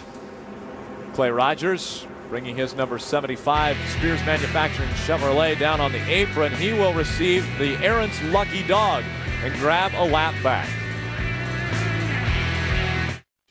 Tomorrow, you're not ready for the green flag until you've seen NASCAR Race Day, built by the Home Depot. Tune in as the Race Day crew gets you pumped up for Talladega Super Speedway. Don't miss NASCAR Race Day, built by the Home Depot, tomorrow, 12 p.m. Eastern, exclusively on Speed. Bob Dillner. Johnny Benson running in the top 5 right now, but he says that truck is swerving all over the place. So here's the menu. He's going back down on the left rear and putting 2 rounds up on the track bar. It'll be a 2-tire stop for the 23 bunch. Adam? Right side tires for Travis Kvapil. They're also going to pull some more tape on the front grille. For Jack Sprague, no tires, fuel only, but you can see they've got out the bear bond. The reason why, they're going to tape over where that hinge broke earlier on the hood that you guys talked about. All 3 of the top front runners set to pull away. I think this is going to be it. I think this may be the last pit stop for all these trucks on pit road. And that's what you like as a guy that's got a truck up front. Your pit crew's got a chance just to do the job, get you back out front, and continue what you were doing before the caution came out. No risk of having to pit under green and getting caught for while caution flies. So this is perfect case scenario for a lot of those guys that were in the front. Crew still sending their trucks back off of pit road. Crowd anticipating another great finish for the NASCAR Craftsman Truck Series. This is the reason for our 3rd caution right here. Look at the 27 hard right turn. Jacques Villeneuve out of the race. TJ Bell also caught up in that with Brian Silas. Arbor All is giving away $10,000 toward a dream garage in their search for the nation's best auto detailer. Attend the Arbor All Do-It-Yourself Dare Contest Thursday in Harrisburg, North Carolina, and enter to win free Busch Series tickets. Go to AA-ownercenter.com/RSVP for more information. Let's take one more look at this accident that took place. Watch right in front of the 27. That's the 77 of Brendan Gaughan. And look at the 5. Look at the closure rate. We had some trucks that were getting ready to make green flag pit stops. I think Jacques came along there so quickly on that 77 that he just kind of moved to the right a little bit and actually made contact with the 71 of Brian Silas, and that turned him in to the 50 of TJ Bell. And I think that's what happened. I don't think anything broke on that truck. He saw those trucks almost stopping in front of him to make green flag pit stops. I'm going to go with you on that, Phil. They were all pitting, and he just didn't realize it. Hey, Craftsman's on the cutting edge of technology when it comes to tools. Today, we want to spotlight another important piece of equipment that Craftsman makes available to all of us in our Craftsman Tools of the Trade.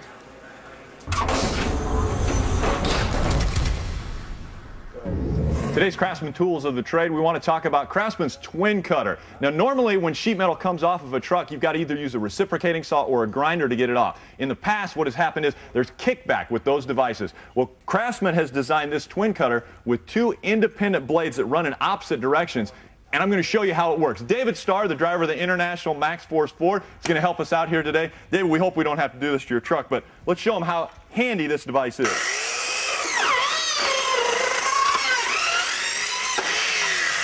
Clean cut, no kickback.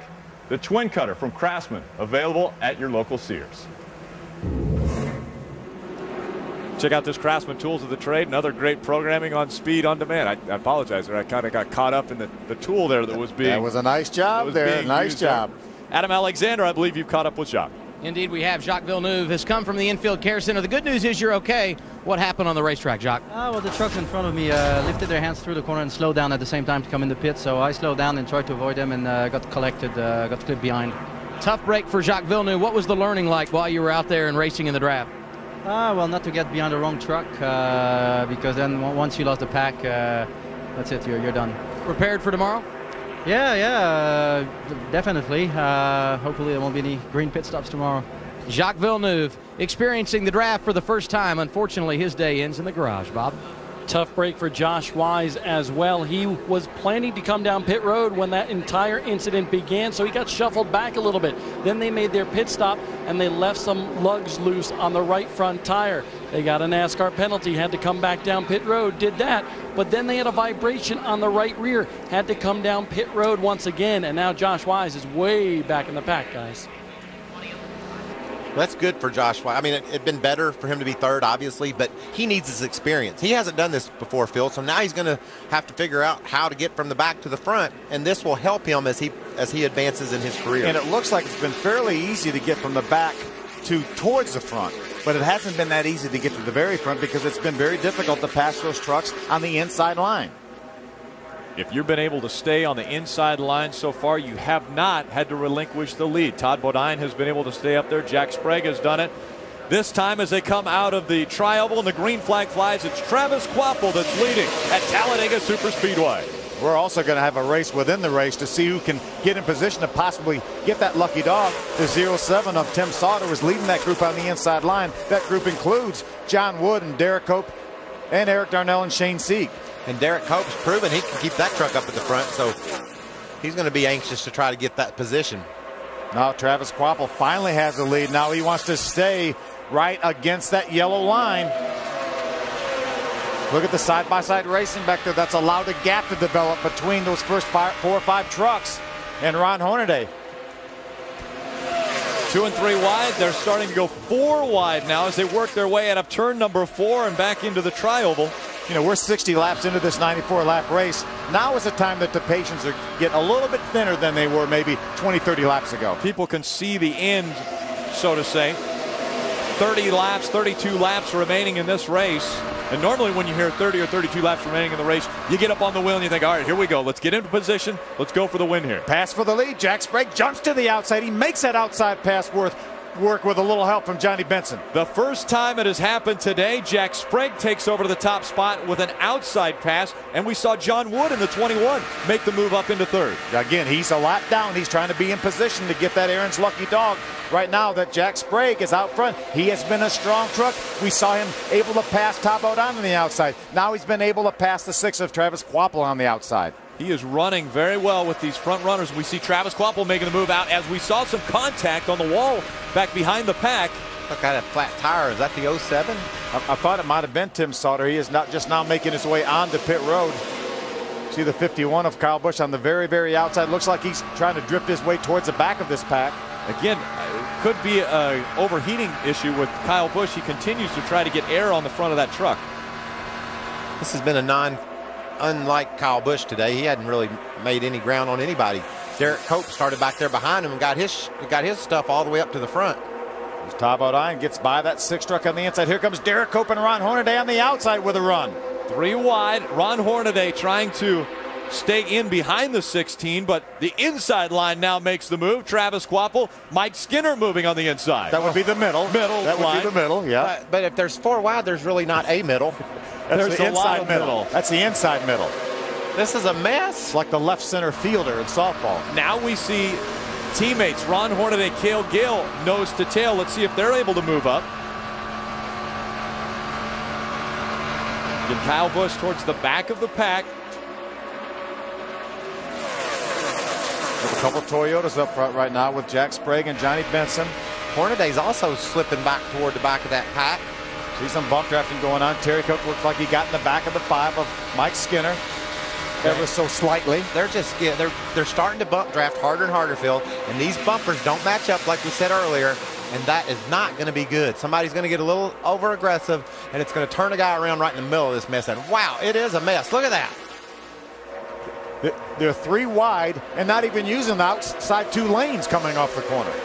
Chad McCumbee just came off of pit road. He actually came off pit road a little too fast, and so he will have to do a pass-through penalty. NASCAR is letting us know. Yeah, tough break for Chad McCumbee. He had a good run going. He may not be out of it either. Joey Clanton on the inside. Dennis Setzer running this middle line. Right now it's the high line, but normally the middle line that they would be running, you would see trucks on the outside of them as they have gone 3 wide. This down the backstretch, looking right at the front end of these trucks.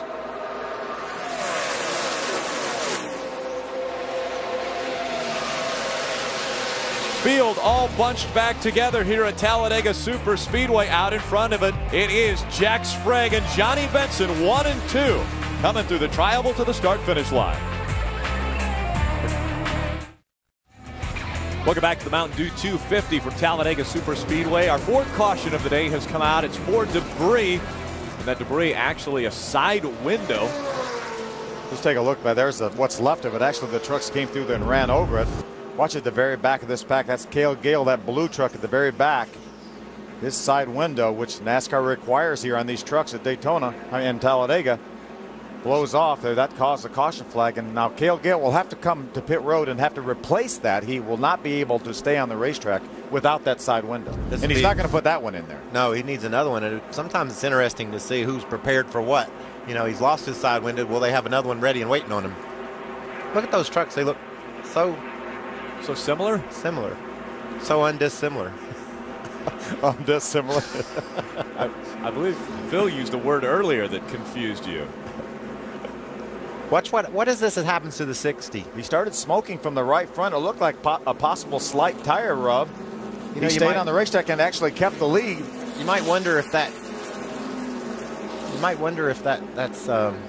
We wonder if he's going to come down pit road. We know that his team is aware of that. Watch this now. You see the smoke from the right front there. Could that be a brake caliper giving up? Well, I don't know why it would be. Now, as a driver behind him, are you looking at that going, okay, I don't want to be anywhere near him? Well, look at Johnny. He jumps to the outside. He sees that smoke, and he did not want to be behind him. Adam, what's going on with that 60 truck? Jack Sprague thinks it may have been a wheel weight. They really have had a lot of discussion about whether they should come down pit road or not, but the option right now is to stay on the racetrack. And you guys talked about Johnny Benson. Benson said he did see something fly out of the 60 truck. That's why he pulled to the outside to avoid the debris. But right now, the plan for Jack Sprague to stay on the racetrack, and why not? He's in the lead. Sprague still leading Todd Bodine. We see John Wood on pit road. He was our Aaron's Lucky Dog recipient, so back on the lead lap for the number 21 Ford. Yeah, by the way, that wheel weight would not cause that tire to smoke.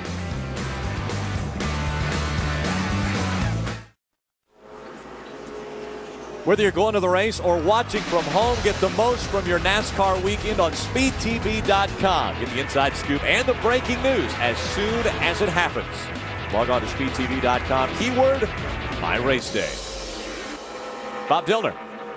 A lot of guys talking about where they should be on the racetrack when we get going again here right now. And everybody seems to think the low line is the way to go. Here's Johnny Benson's radio communication with his spotter and crew chief, Trip Bruce.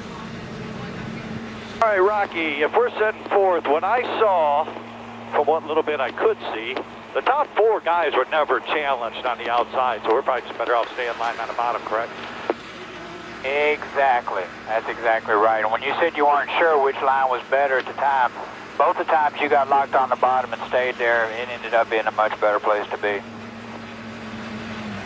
Johnny Benson running 5th right now, but honestly, I spoke to Trip Bruce this morning, and they really didn't expect to be up there, up front where they are right now, because this is a very big downforce truck. It was built for Daytona, and they didn't think they needed as much downforce here, but it's playing into their hands here late into this race, guys.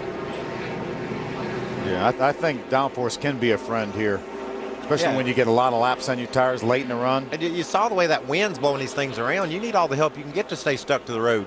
Take a look at this. As they run now, Skinner with a 48-point lead over Ron Hornaday. Coming into the race, it was just 3 points that separated the two.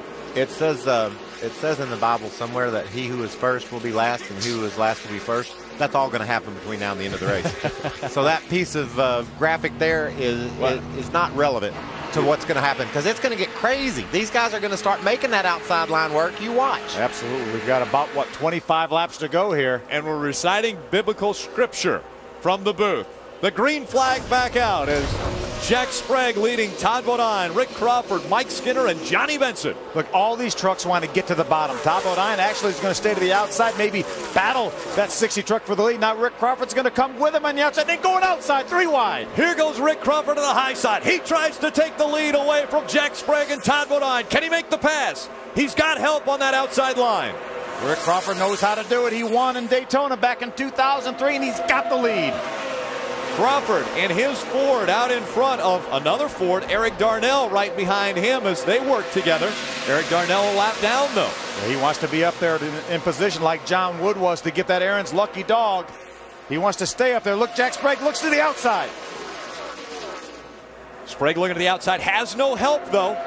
Nobody out there to give him a shove as he is looking for some help, and Johnny Benson kicks out of line, and he will try to come to the back bumper. Those two worked together at Daytona earlier this year. Yeah, they finished 1-2. Remember, Johnny was the guy talking about staying right on the bottom of the racetrack, and now he's on the outside. Adam. And you look at the leader, it's an Alabama boy, Rick Crawford's Mobile native, and we talked to him this morning about racing at Talladega. We said, was this your inspiration growing up as a kid to become a racer? And he said, not really. It was beyond my wildest expectations to race at a place like Talladega or Daytona. But he's got that win at Daytona and looking to add Talladega to his racing resume as well. He's got to look to his right now, though, because the freight train is coming once again, and Toyota Tundras are making the move. That smoke rolling out of the right front. Jack Sprague has been able to make the pass. Johnny Benson follows him there 1-2. That truck's still smoking out of the right front. I think it might be some sort of oil leak. Maybe a oil line has come a little bit loose and it's coming out that right front fender. You have to believe that all the drivers behind them, you see, look how tight they are, 3 wide. Derek Coates going to be buffeted out to the outside. Todd Bodine's on the outside of the 5 of Mike Skinner. Now he's got a little bit of room, and here comes Kyle Busch. How about Kyle Busch right on the back bumper of Todd Bodine as they go down the backstretch. Look how much racetrack is over there to their outside. They're not even using. They don't need that. They're only 2 wide now. They'll go 3 and 4 wide when they need that track. Adam. And we're talking a lot about Jack Sprague and that right front fender. And under caution moments ago, Todd Bodine was riding behind Sprague, and he said it looked like he had a front fender brace that was bent, perhaps causing a tire rub. He was planning where he would go should the tire go for Jack Sprague. So perhaps that's the issue for Jack. Jack has been quiet on the radio since we went back green. We'll continue to monitor the situation here. Michael, we know where he's going to go if that tire goes. Yes, more than likely, if it's going to blow in the corner. He's going dead right. And if you're over there to the right of him, you're really going to know where he's going. Now, one of the things, under caution and when they were running slower, there was no smoke. So when this thing settles down, it looks like it is getting some sort of rub. So maybe it's a tire brace or a fender brace that is rubbing on the tire. I don't see it lasting all the way to the finish. It goes up the hill a little bit there. That couldn't be planned, was it, Phil? It didn't look like it. I would think he would want to stay right on that yellow line. Johnny went up there with him, and it's going to allow Mike Skinner to get a little momentum. He's coming in the pit. Oh, problems for Jack Sprague. He's going to slide in front of the field. Right into the trioval they go. Jack Sprague slides into the infield and catches about 3 or 4 trucks. One of those being the 33 of Ron Hornaday. Ron Hornaday got caught. There's Eric Darnell, made hard contact with the inside wall. The 6 of Travis Quapple's got big damage. There's the 6 of Travis Quapple. A lot of good trucks involved here. Ron Hornaday definitely got a piece of that with a right rear corner. I think that was I think that right front tire must have went down. He felt it going into turn 3 and just was trying to get to the pits and couldn't quite get there. Look at all the damage to that Conway Toyota. And there's Ron Hornaday. The right rear, you see the rear fascia flapping a little bit. He got a lot of damage to that right rear corner. 20 laps of racing still to go in this one. And somewhat the big one here as Jack Sprague got turned around and went right back into the field. We see Ted Musgrave with an unbelievable amount of damage to the front end of that truck. Yeah, several trucks still on the racetrack also have some damage. It looked like David Starr with that 10 truck had some damage. There's Eric Darnell. You can see him moving around in the truck. That's a good sign. He made some pretty hard contact with the inside wall coming off turn number 4. Darnell was running right up front there. There's Terry Cook. I think that's the truck to the front. That's the truck that made contact with Ron Hornaday. Guess who missed out on all of this fun that took place? Mike Skinner, clean as a whistle. We knew that this place could affect the point lead severely, and 2 of the guys that were right behind Skinner are now eliminated, and I think that eliminates officially this cat from the championship chase. Yeah, Travis Quapple out now. We saw Terry Cook. Yeah, we saw Terry Cook walking around.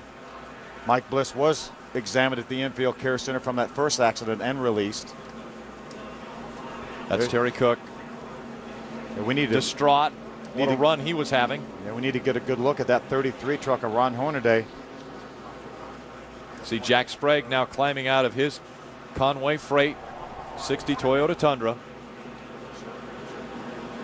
Safety crews immediately dealing with the vehicles on the track, and we look at the 33 of Ron Hornaday.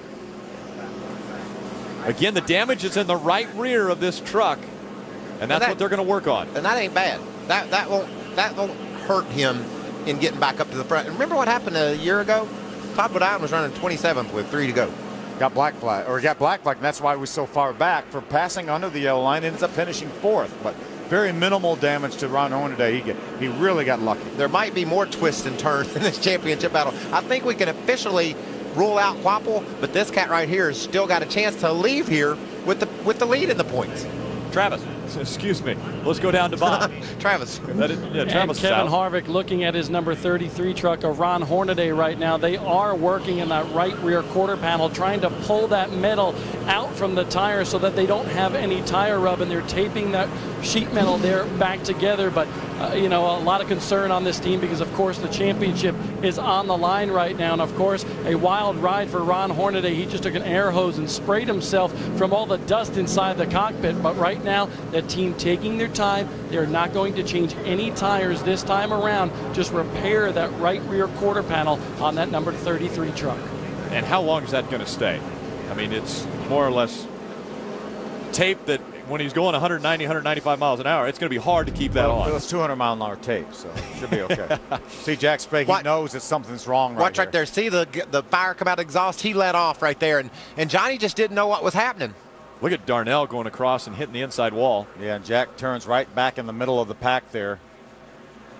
And then Hornaday just almost threw it.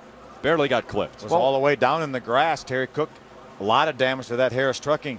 Toyota comes down and makes contact. You see the flames out of the exhaust pipes right there. Now it turns Jack right in front of the field. What a helpless feeling for Jack Sprague, but fortunately he got banged around, but nothing ever hit him real solid, so he was able to walk away from that mess.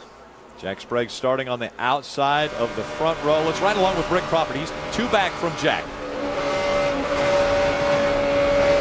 You see how little Rick got out of the throttle. He made that initial contact with Johnny. Here's Dennis Setzer's on board.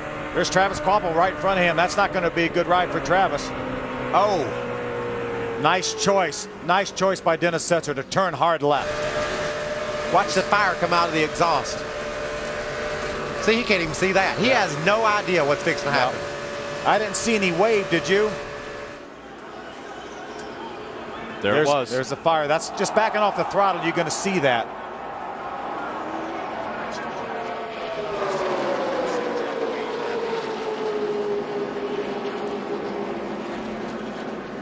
Let's go down trackside. Jack Sprague's with Adam Alexander. Yeah, the good news is he's okay, man. If this isn't your season in a nutshell, I don't know what is. Tell us what happened, Jack. Well, about 15 laps prior to that, I heard something slam the bottom of the truck, and I picked up a vibration instantly, but I thought, well, I just lost a wheel weight. And maybe I did. But right there, everything was fine. I got in the middle of 3 and 4, and the chassis got on the ground real hard. You know, one of the front tires went down. So I kind of went up in the middle of the racetrack, pulled it back down, and he was yelling I got a flat, and I was trying to get in. And the guys behind me had nowhere to go. I hate it for all them guys. I mean, I didn't have enough hands to wave them off because I was trying to save the thing, and just got run over from behind trying to get in the pits. It's been a challenging situation all year long for Jack Sprague, and the frustrations continue here today. Yeah, here's a replay from Johnny Benson Zombo. Remember, we heard Jack watching the back window here, but what Jack just told us, he didn't have time. He was trying to save that truck. He didn't have time to wave Johnny off. Right there is when he gets out of the throttle, trying to get pit road. Johnny makes the contact and turns Jack around, but he didn't even have time to wave. And you know, he was in a position to win this race. That little bit of wisp of smoke out of the right front fender, that wasn't enough to bring that team to pit road to say we might lose a tire. You would have thought it would be just fine, but we saw for 10 or 15 laps, and that tire just wouldn't take that rub. But it was enough to knock him out of the race. 5th caution of the day has come out, and it is because of this accident that took place as they came out of turn number 4. Sprague was going to move to the inside, try to get on pit road. Had a little help getting turned around, and then melee behind him. We'll be back. Green flag will come back out from Talladega.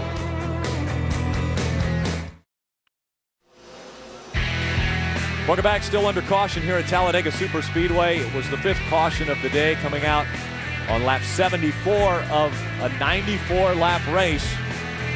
This 2.66 mile Superspeedway. Letting them know one more time around. We'll go back to green flag racing. Another truck that was caught up in the accident, Ted Musgrave. He is with Adam Alexander. And disappointing, obviously, for Ted Musgrave. Guys had a solid run going. What'd you see, Ted? You know how it is. It gets towards the end of the race, and you got the guys that are running anywhere from 10th to 15th to 20th. You got to make some desperate moves, just bumping. The thing is, if everybody's on the very bottom, you can't pass, make a show out. So everybody tries to make a second groove, and I was trying to do that. It's just there's so much grip. You got to be on the bottom and just stay in line. I like better racing. I like 3 wide. So we were in the middle and got wrecked because just people bumping into each other. That's all. That's Ted Musgrave in the garage to Bob Dillner. Travis Kvapil came into this race with dreams of a championship, but his worst nightmare happened. What happened out there, Travis? I don't know. We were just, I tried to get to the front all day long. I got there at one point and didn't have any help to get to the front, so I was just content to just ride on the bottom groove because you don't know what's going to happen in the last 2 laps. And I know that 60 had a tire up for a long time, and I don't know if it was him, but it looked like to me somebody was trying to get to pit road, and they just stacked up. And I don't know, you should be able to get to pit road here pretty easy, driving it all the way around turn 4, especially in these trucks. They got enough drag to, you can get down and out of the way. But it looked like maybe he just, got run over, basically, or didn't get out of the way or whatever, and just stacked everybody up. Frustration builds for Travis Kvapil. His hopes of a championship possibly gone, guys. Again, Travis Kvapil caught up in this incident. Jack Sprague leading the race. Had a tire going down, tried to get to pit road. Unfortunately, was not able to motion to Johnny Benson. Not that it would have been enough time for Johnny to avoid him, because they were stacked up so deep right behind him, but unfortunately caused this giant melee coming into the tri-oval. But that behind us, we got about 15 laps to go, and it's going to be crazy. Did I tell you it's going to be crazy before the last restart? I think you made a comment earlier about it potentially could be crazy. There are still enough trucks for it to get that way yet. And I think Hornaday will be back. Did anyone ever count out Kyle Busch? Because right now Kyle Busch is running 3rd. Green flag back out to Mountain Dew 250 back underway. Mike Skinner looking for those 5 bonus points, got them as he went by the start-finish line after that accident took place. There's Rick Crawford right there. He's following that 75. Ooh, Rick's going to lose a spot or two. There's Mike Wallace's 03. There's a 47 of Regan Smith. You see that Spears Chevrolet up there? That is Regan Smith. That's a backup truck. He qualified 12 miles an hour slower than our pole sitter, Todd Bodine, and he's racing up in the top 10. He's got her warmed up now, though. She's going to town. But they're going to run out of room. Dennis, I don't think there's any room right there, Dennis. Thank you. Thank you for backing off. Glad that was. Trouble, problems. We got problems on the racetrack. It looks like the 00. Yes, it's Josh Wise in that 00, the Aaron's Dream Machine. Yeah, the 40 of Jack Chaffin was on the bottom. Those guys were just bumping each other. They were in a bad spot. Everybody that was back there was bump drafting so hard that it had to go bad. Chad Chaffin also involved here at number 40. Chad makes his way to pit road here. 14 laps to go. A lot of damage to the Aaron's Dream Machine. Let's see if we can take a look back at what caused this. This was going in turn number 3. Again, behind the pack. 4 wide, 5 wide, 5 wide. You know, we heard Dennis Setzer let off because he didn't want to go in that hole. Josh was committed to the outside of Dennis, and Dennis moved up, and they crashed. 4 wide. It was 5 wide. It doesn't seem to work here at Talladega. Look, it was 5 wide, and obviously there wasn't enough room for 5 wide. And unfortunately, Josh is going to pay the price there along with Chad Chaffin. But sometimes it works, and that's why they keep trying it. Bob Dillner. Difficult break for Josh Wise. Was having such a good run, then the problems on pit road, and then they had been suffering from a vibration in the right rear, guys. But basically he came on the radio there and just said, hey, we ran out of room. That is a great observation. Yeah, that's an understatement.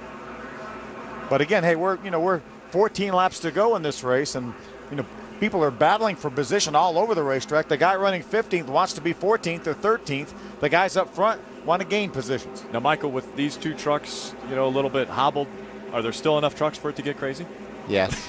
You have to believe me on this one. There's also still enough time for Ron Hornaday to drive back to the front and change the complexity of this crazy points battle. 2007 points championship. on the line. Ron Hornaday moves towards the front. Josh Wise has problems on Talladega Superspeedway. We'll be back for more racing after this. There's still plenty of tickets left for the Subway 500 at Martinsville Speedway on October 21st. Log on to racetickets.com to get yours now. Make sure to tune in the day before. Obviously, we have qualifying for the trucks. Yeah, absolutely. And a big truck race at Martinsville. Every race more important as we close in on the final few races of the 2007 season. Coming into this race, it was just 3 points that separated Mike Skinner and Ron Hornaday. Hornaday has had some issues he's had to deal with today, but still definitely in contention as he runs 10th in this field. Mike Skinner out in front of the field. You know, we talk about beating and banging at Martinsville. Well, I didn't realize we were going to beat and bang at Talladega, but you see all the damage to a lot of these. You had to expect we would. Maybe just a hint of a suspicion that we might. I think Skinner was real fortunate in that. I mean, he just had committed to the outside, and I'll be darned if the guys on the bottom didn't have a crash and he got the lead out of it. That's how you win a championship every now and then, when things just sort of fall your way. It's about time to find out who your friends are in drafting. Mike Skinner, Todd Bodine, Kyle Busch, Clay Rogers, and Mike Wallace are your top 5 as they restart here at Talladega Superspeedway. Remember that 0-3 of Mike Wallace, who just jumps down to the inside right in front of the 14 of Rick Crawford. That is a teammate to that 30 truck of Todd Bodine, but it looks like that Todd Bodine and Mike Skinner are teammates right now. Well, we've seen Mike Skinner and Todd Bodine fight for a race win and actually take each other out of the race. Adam. And during the long caution period, Todd Bodine and Mike Wallace had words about working together. Mike Wallace saying, I want to work with a 30 and help him, but he's got to do a little bit better job working with me than he did earlier. And right now, Bodine needing not much help as he pulls to the outside lane. He's the new leader to Bob Dillner. Well, Kyle Busch just got shuffled back there. He lined up 4th on that restart, but look out for him, guys. He said, guys, we're just waiting. I'm going to draft up and take a look at the run that he's got there on the outside, just like he has all day long. Kyle Busch very strong. He said he was going to wait for the end of the race. Now here he comes. Apparently this is the end of the race, boys, because they are all jockeying for position as they go down the backstretch. 3 wide once again, battling for the lead. This is going to be synchronized driving, but they've got to make it 25 miles from here, Phil, and I don't know if you can drive this way for 25 miles. We saw it last year. They're already making contact. The 14 of Rick Crawford gets real wiggly in the middle. Almost sideways is Crawford as he works his way through 3 and 4. Again, 2 and 3 wide as they come out of turn number 4 and head to the tri-oval. Look, just about everybody on the racetrack is right there in that pack. And just about everyone in the grandstands is on their feet watching the trucks make their way around this 2.66 mile super speedway. Kyle Busch is trying to get a run on the outside. Look at him, 3 wide right there. There's the 75 truck right there. Clay Rogers. There's Matt Crafton on the inside, the 88. Not a lot of real estate here as all of the trucks are fighting for position. It's Todd Bodine, Mike Wallace, Rick Crawford, Ron Hornaday, and Mike Skinner were your top 5 the last time they went by the start-finish line. Well, right now, Mike Skinner's 2-3 spots ahead of Ron Hornaday, and it was just the opposite a minute ago. Adam Alexander. The word for Mike Skinner, stay on the inside. They've been telling him on the radio they're backing up on the outside lane. You need to be patient and stay where you are. Skinner currently riding 4th in line as Todd Bodine leads the field. Bob. Adam, the message for the 33 from his team, go for it. Kevin Harvick has been on the radio and watching his truck go around this race. And whoa, he just gets a big push from behind there. But they told Ron Hornaday, go for it because we got nothing to lose. Just a championship. I mean, he came in only 3 points back for that championship. Obviously, they want to win that championship, but they do want to gain on Mike Skinner here in this race. And I'll tell you right now, Hornaday is all over the place right now. It looks like people keep bumping into the back of him, and it just makes him very loose. It's incredible how much bumping is going on. Remember Chad Chaffin? He was involved in that accident just a few moments ago, and there he is right in the middle of this thing. 9 laps of racing when we cross the start-finish line. Going through the tri-oval, it will be 8 laps of racing to go from Talladega. We've got a lap truck of Joey Clanton, the 09, in between our 1st and 2nd place trucks. Todd Bodine leads. Rick Crawford, the 14, is actually running 2nd behind that lap truck, the 09. Anyone that decides to move to the outside line will have to have help. Right now, Mike Wallace is leading the second pack on the outside line, but he is way back, almost 8 or 9 trucks back from this lead line on the inside. I'm going to predict that you're not going to be able to hug that yellow line and win this race. I think the guy hugging the yellow line will get passed on the outside by a group of trucks. They're going to fan out in a little bit. And, you know, sometimes you got to mix it up. If you just lay on that yellow line, it's pretty predictable. I just don't see it working today. NASCAR is looking at the hood pin on the 5. Sure enough, the hood pin is out on the right front of that Toyota Tundra. That could be very detrimental to that team's championship hopes. He's got 3 still in there, but if that thing vibrates so much and maybe breaks the hood pin that's next to that one, that hood could come up. NASCAR will look as far as a safety issue if they would have to black flag Mike Skinner, and how difficult is that call going to be? Our point leader coming into this race. Yeah, I don't envy Wayne Auton and his guys for having to make that call, but you see that hood really doing some serious vibrating. Meanwhile, there's Dennis Setzer on the back bumper of Mike Wallace in that 03 Toyota. What about Setzer? He gets him a new ride. He just wants to go. got a 7th place finish out in Vegas, and here he is racing the top 10 at Talladega. Ron Hornaday right on the bottom of the racetrack.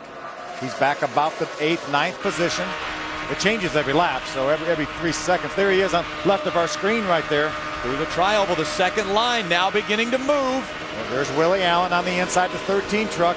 Dennis Setzer pulls up right behind. Ooh, Johnny Benson ducks to the outside to try to make a move. Benson made that move, and he caught a couple trucks with him that were going to go and see if that second line would move, but it's Todd Bodine still out in front of Crawford, Skinner, Crafton, and Jason Leffler. And we talk about experience. 14 of the 19. Oh, look at that. About to come off, boy. folks. They're going to black flag Mike Skinner. NASCAR has got to black flag him. Remember earlier I said how crazy, how violent the wind is, blowing windows out, blowing hoods off, and that's what's happened right here. The wind has just ripped that hood loose on that Toyota Tundra. Yeah, look at this. It looks like paper. Absolutely demoralizing this is for Mike Skinner. He's been black flagged. He has to come down onto pit road. If they they're getting we together. got problems behind him. Mike Wallace gets turned around in the 03. He may save that truck. Oh, great. He's going to keep it out of the wall. Caution is out, though. What a huge break for Mike Skinner. He can get to pit road and tape that thing down. Rick, you asked earlier, how will that tape hold up on the Hornaday truck? It hasn't budged. It's called Bear Bond, and these teams practice. They get it down to where it won't fly off. He can come in, get that hood pushed back down, tape it up, and still, you know, this thing's looked so crazy out of control a couple of times. Listen to this. A minute ago, Hornaday slid through the infield. He's out of it. Now Skinner's going to the pit road. He's out of it. But no one's out of it yet. What's going on, Adam? What are they going to do? They got a plan? Yeah, well, they were already actually planning to come to pit road if, in fact, NASCAR did black flag him. Once the call came out, they put the plan in place. They had the Bear Bond already and set to go. And then once the caution came out, it was almost like they were celebrating having won the race, knowing they could do it under caution instead of under green. And Jeff Hensley just put everybody where they needed to be to execute the plan. A big break for the guy who's the championship point leader coming in. We'll see how the service goes on the pit lane. Also hearing there's problems with Matt Crafton in that 88. You see the damage to the right rear and the right side of that truck. Yeah, that may be related to the 03 spin of Mike Wallace. Take another look at what happened with Mike Wallace here. Again, coming through the tri-oval. They all got in a bind. See, Mike, the 88 and the 13 teammates got together, and they made contact with the 03 of Mike Wallace. Mike did a nice job keeping that truck out of the wall. That's a chain reaction. Now, Mike Wallace will be able to come onto pit road, change 4 tires, and get right back out there, and he'll be in the hunt for this thing once again. Watch right here now. What? It appears we're going to have a green-white checkered, and we know that that's enough to go from, what, 27th to 4th? Yep. So Get top of nine. do it. Don't think anybody's out of this deal. Good view right there out of Rick Crawford's on board. You see the 03 of Mike Wallace spin down to the apron of the racetrack. I'll tell you today, though, the furthest anyone is going to be able to go from back to front is going to be 18th, because there's only 18 trucks on the lead lap. And right now, scored 18th is Mike Wallace. Then you only need a lap and a half to accomplish that. You don't have to go as far. No. We see Mike Wallace coming in. He's going to get 4 fresh tires. Again, he slid across the racetrack sideways, flat spotted the tires. They're going to check out the left rear because that's where he had contact made. Make sure he's okay and send him back out on the track. Yeah, you would think that maybe new tires may be an advantage. It's not really going to be much of an advantage here because these tires have so much grip. This racetrack's such a great paving job that it's really not going to be an advantage. But he has a fast truck, and we know they're going to get 3 wide, 4 wide, 5 wide, maybe even more down the backstretch. So we've seen 7 wide. There can be a lot of positions change hands here in these last 2 laps. Right now, the person who would like no positions to change would be Todd Bodine. Todd Bodine is currently leading Rick Crawford. Mike Skinner was scored as 3rd, but he will have to come onto pit road. Travis Kvapil back on the racetrack, and he's going to have to maintain. Well, it really won't matter. He's going to ride around on this caution. Yep. He'll ride around on the green, white checker, and he'll actually get a couple more laps. And he won't be able to run long enough, really, to get black flag for running too slow. But here comes Mike Skinner, Adam, coming down pit road, coming to you. Yeah, and the original plan was bare bond only, and Jeff Hensley, the crew chief, just told him to get out some pins to snap over the hood. So they are going to go to work on this machine. Tough break in a way, but if they had to do this under green, the time they would have lost would have really, really killed them. Doing it under caution going to be a huge advantage, and then they'll have an opportunity to make up some spots once they go back out onto the racetrack. There's going to be 1 to go at him right now, so they have to get that work done. They don't have quite as much time as they would have. And it's really important they get it done right so that he can make 2 laps, because he can charge from the back to the front if the thing doesn't blow back up on him. Let's take a look one more time at what has taken place here at Talladega Superspeedway. Lap 7. It was early on a 2-truck incident. 4 of Mike Bliss and the 7 of Jason White getting caught up. Another look at that accident. A hard hit there as Bliss cut a tire and moved hard to the right. And if you're at home, it hurts as bad as it looks like it would. There's lap 54. Jacques Villeneuve tried to avoid some cars, trucks that were coming down pit road, swerved to the right, made some contact with Brian Silas, and collected TJ Bell into the outside wall. In lap 73, up front, Jack Sprague leading the race, was slowing to come onto pit road. He had an issue. Got hit from the back, and that started the melee behind him. And most recently, lap 81. Double zero. Josh Wise gets involved. They were 5 wide over there in turn number 3. They ran out of room. Little contact, and here's the most recent caution right here. The 0-3 of Mike Wallace gets run into, gets turned down to the apron, going into turn number 1, does a nice job saving that truck. Looked like Matt Crafton said, I think I can fit in there. Oh, maybe I did, maybe not. I almost did. There is the fixed front end of Mike Skinner. Again, the NASCAR official would have to allow him to go back out, so they must have agreed to what they had done. It is a green-white checkered finish for the NASCAR Craftsman Truck Series. Todd Bodine in front of Rick Crawford. The green flag about to come out. Bodine, Crawford, Benson, Leffler, and Setzer, your top 5. 2 laps of racing to go. If Rick Crawford can do anything on this restart with Todd Bodine, this may be the best time to do it. You see trucks all over the racetrack, underneath the yellow line, everywhere else. Trucks are going to have to work together if they're going to try to get by Todd Bodine.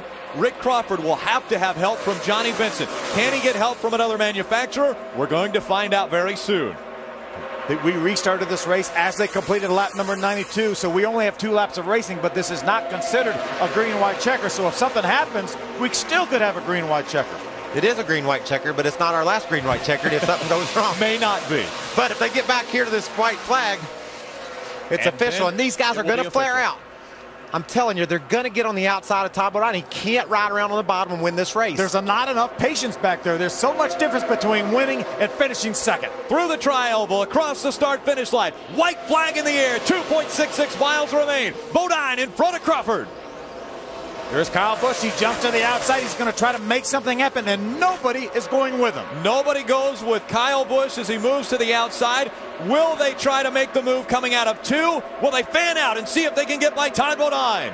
What's Rick Crawford going to do? He's right now in second. Todd Bodine's our leader. Crawford is going to wait till the last minute, it looks like. Still single file through turn number 3. Rick's going to move up, try to get a little momentum. He needs to create a little bit of a gap to get some momentum. This is it. Will Johnny Benson give Rick Crawford any help as they come through turn 4? Into the tri-oval they go. It's Todd Bodine. Now Johnny Benson looks to the outside. Here comes Rick Crawford. As he goes to the outside, it's Crawford on the outside. Bodine, and they go across the start-finish line. Bodine by 14 one-thousandths of a second in front of Crawford. What a great finish. It almost looked like they may have waited too long. He got so close. Johnny Benson moved to the inside.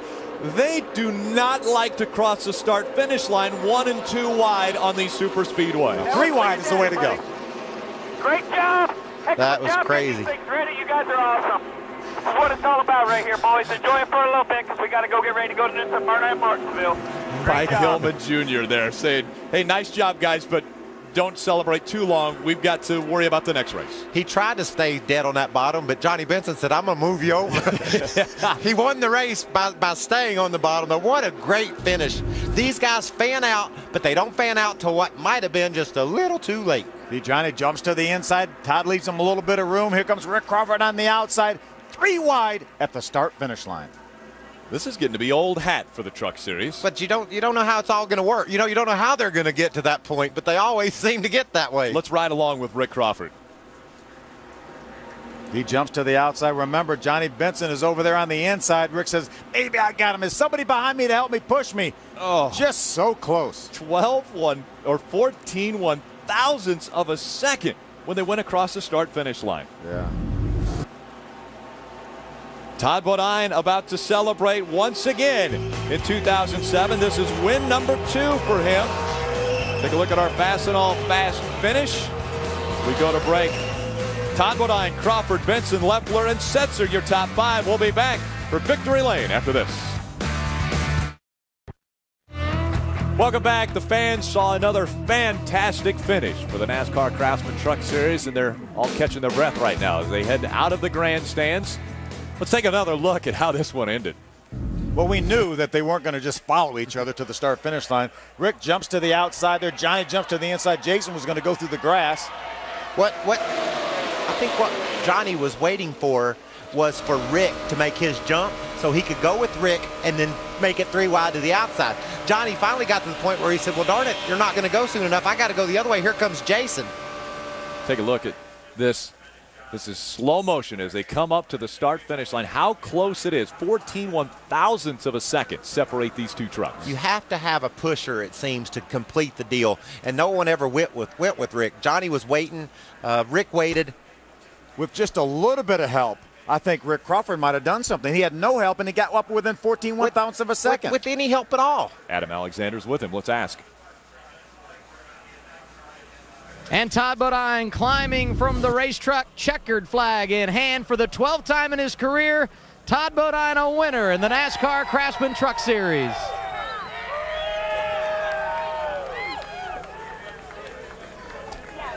It was an entertaining day at Talladega, and when the smoke clears, you are a winner, my friend. How does it feel to be a victor at this place? I can't believe it. I've run so many races here and been in that kind of situation at the end and never got it done, got shuffled out or whatever happened. We just got a great truck, this Lumber Liquidators Tundra.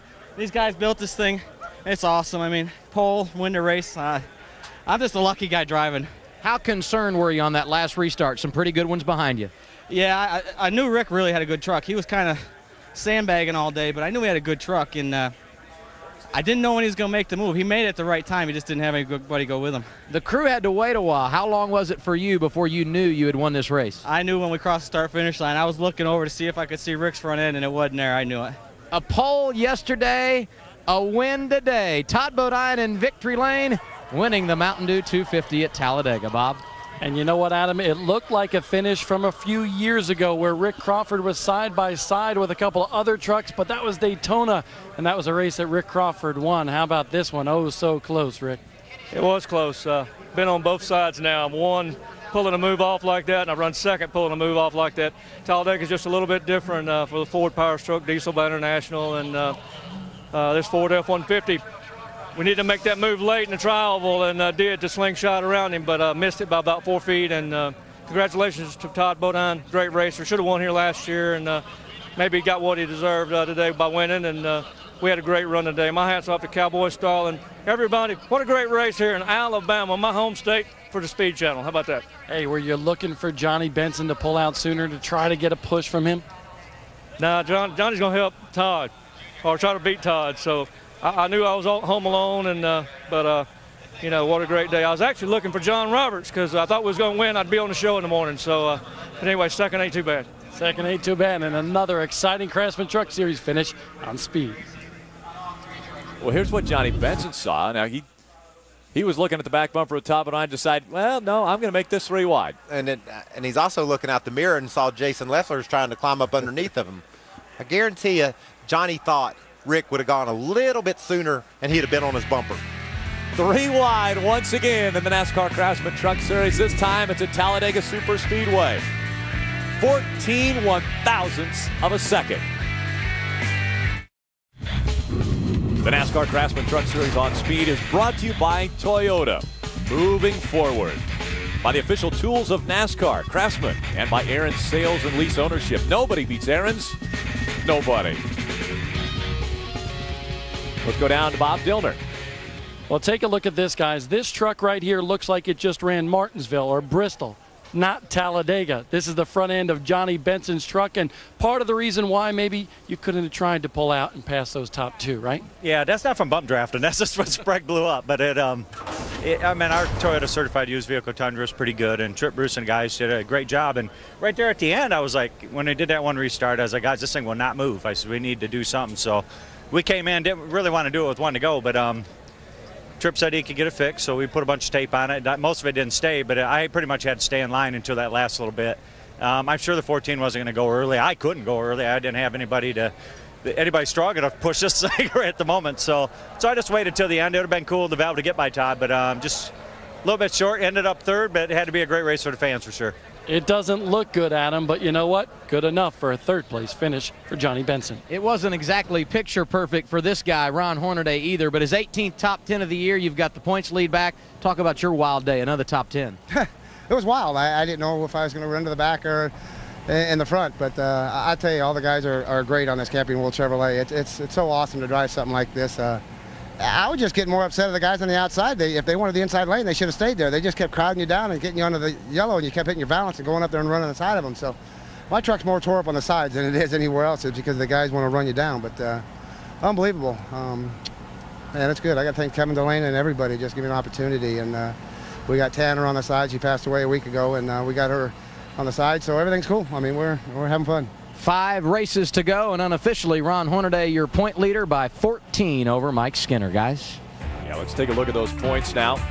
After we've completed our 20th event of the 25 race schedule for the NASCAR Craftsman Truck Series, 14 the points difference between Hornaday and Skinner. There was some room there for Travis to make something happen again, Phil.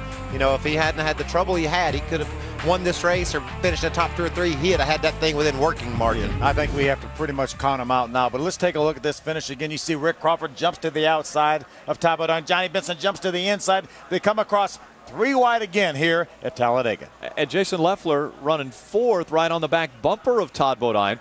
Less than a 1/10 of a second back when he crossed the start-finish line. Now, how would you like to finish 4th and only be a 1/10 of a second behind? Like, how do you fit that many people ahead of you? How about this statistic?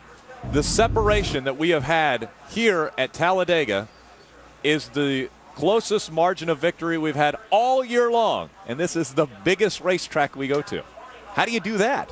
Well, you have people that say, we're going to be patient, we're going to focus, and then they start the engines and they don't do any of that. That string between their foot and their brain breaks. They forget all of that when the engine fires up. I mean, you would believe them when they tell you that. You'd be like, they're sincere. Yeah. I mean, they're sincere. They mean well. Todd Bodine grabs his 12th career victory in his 85th career start. It's his 2nd win of 2007. He won earlier at Texas. It's the 2nd time he's won from the pole. And so, Talladega Superspeedway lives up to its billing once again. When the NASCAR Craftsman Truck Series head to the high banks, they put on the best show in NASCAR. Martinsville in 2 weeks.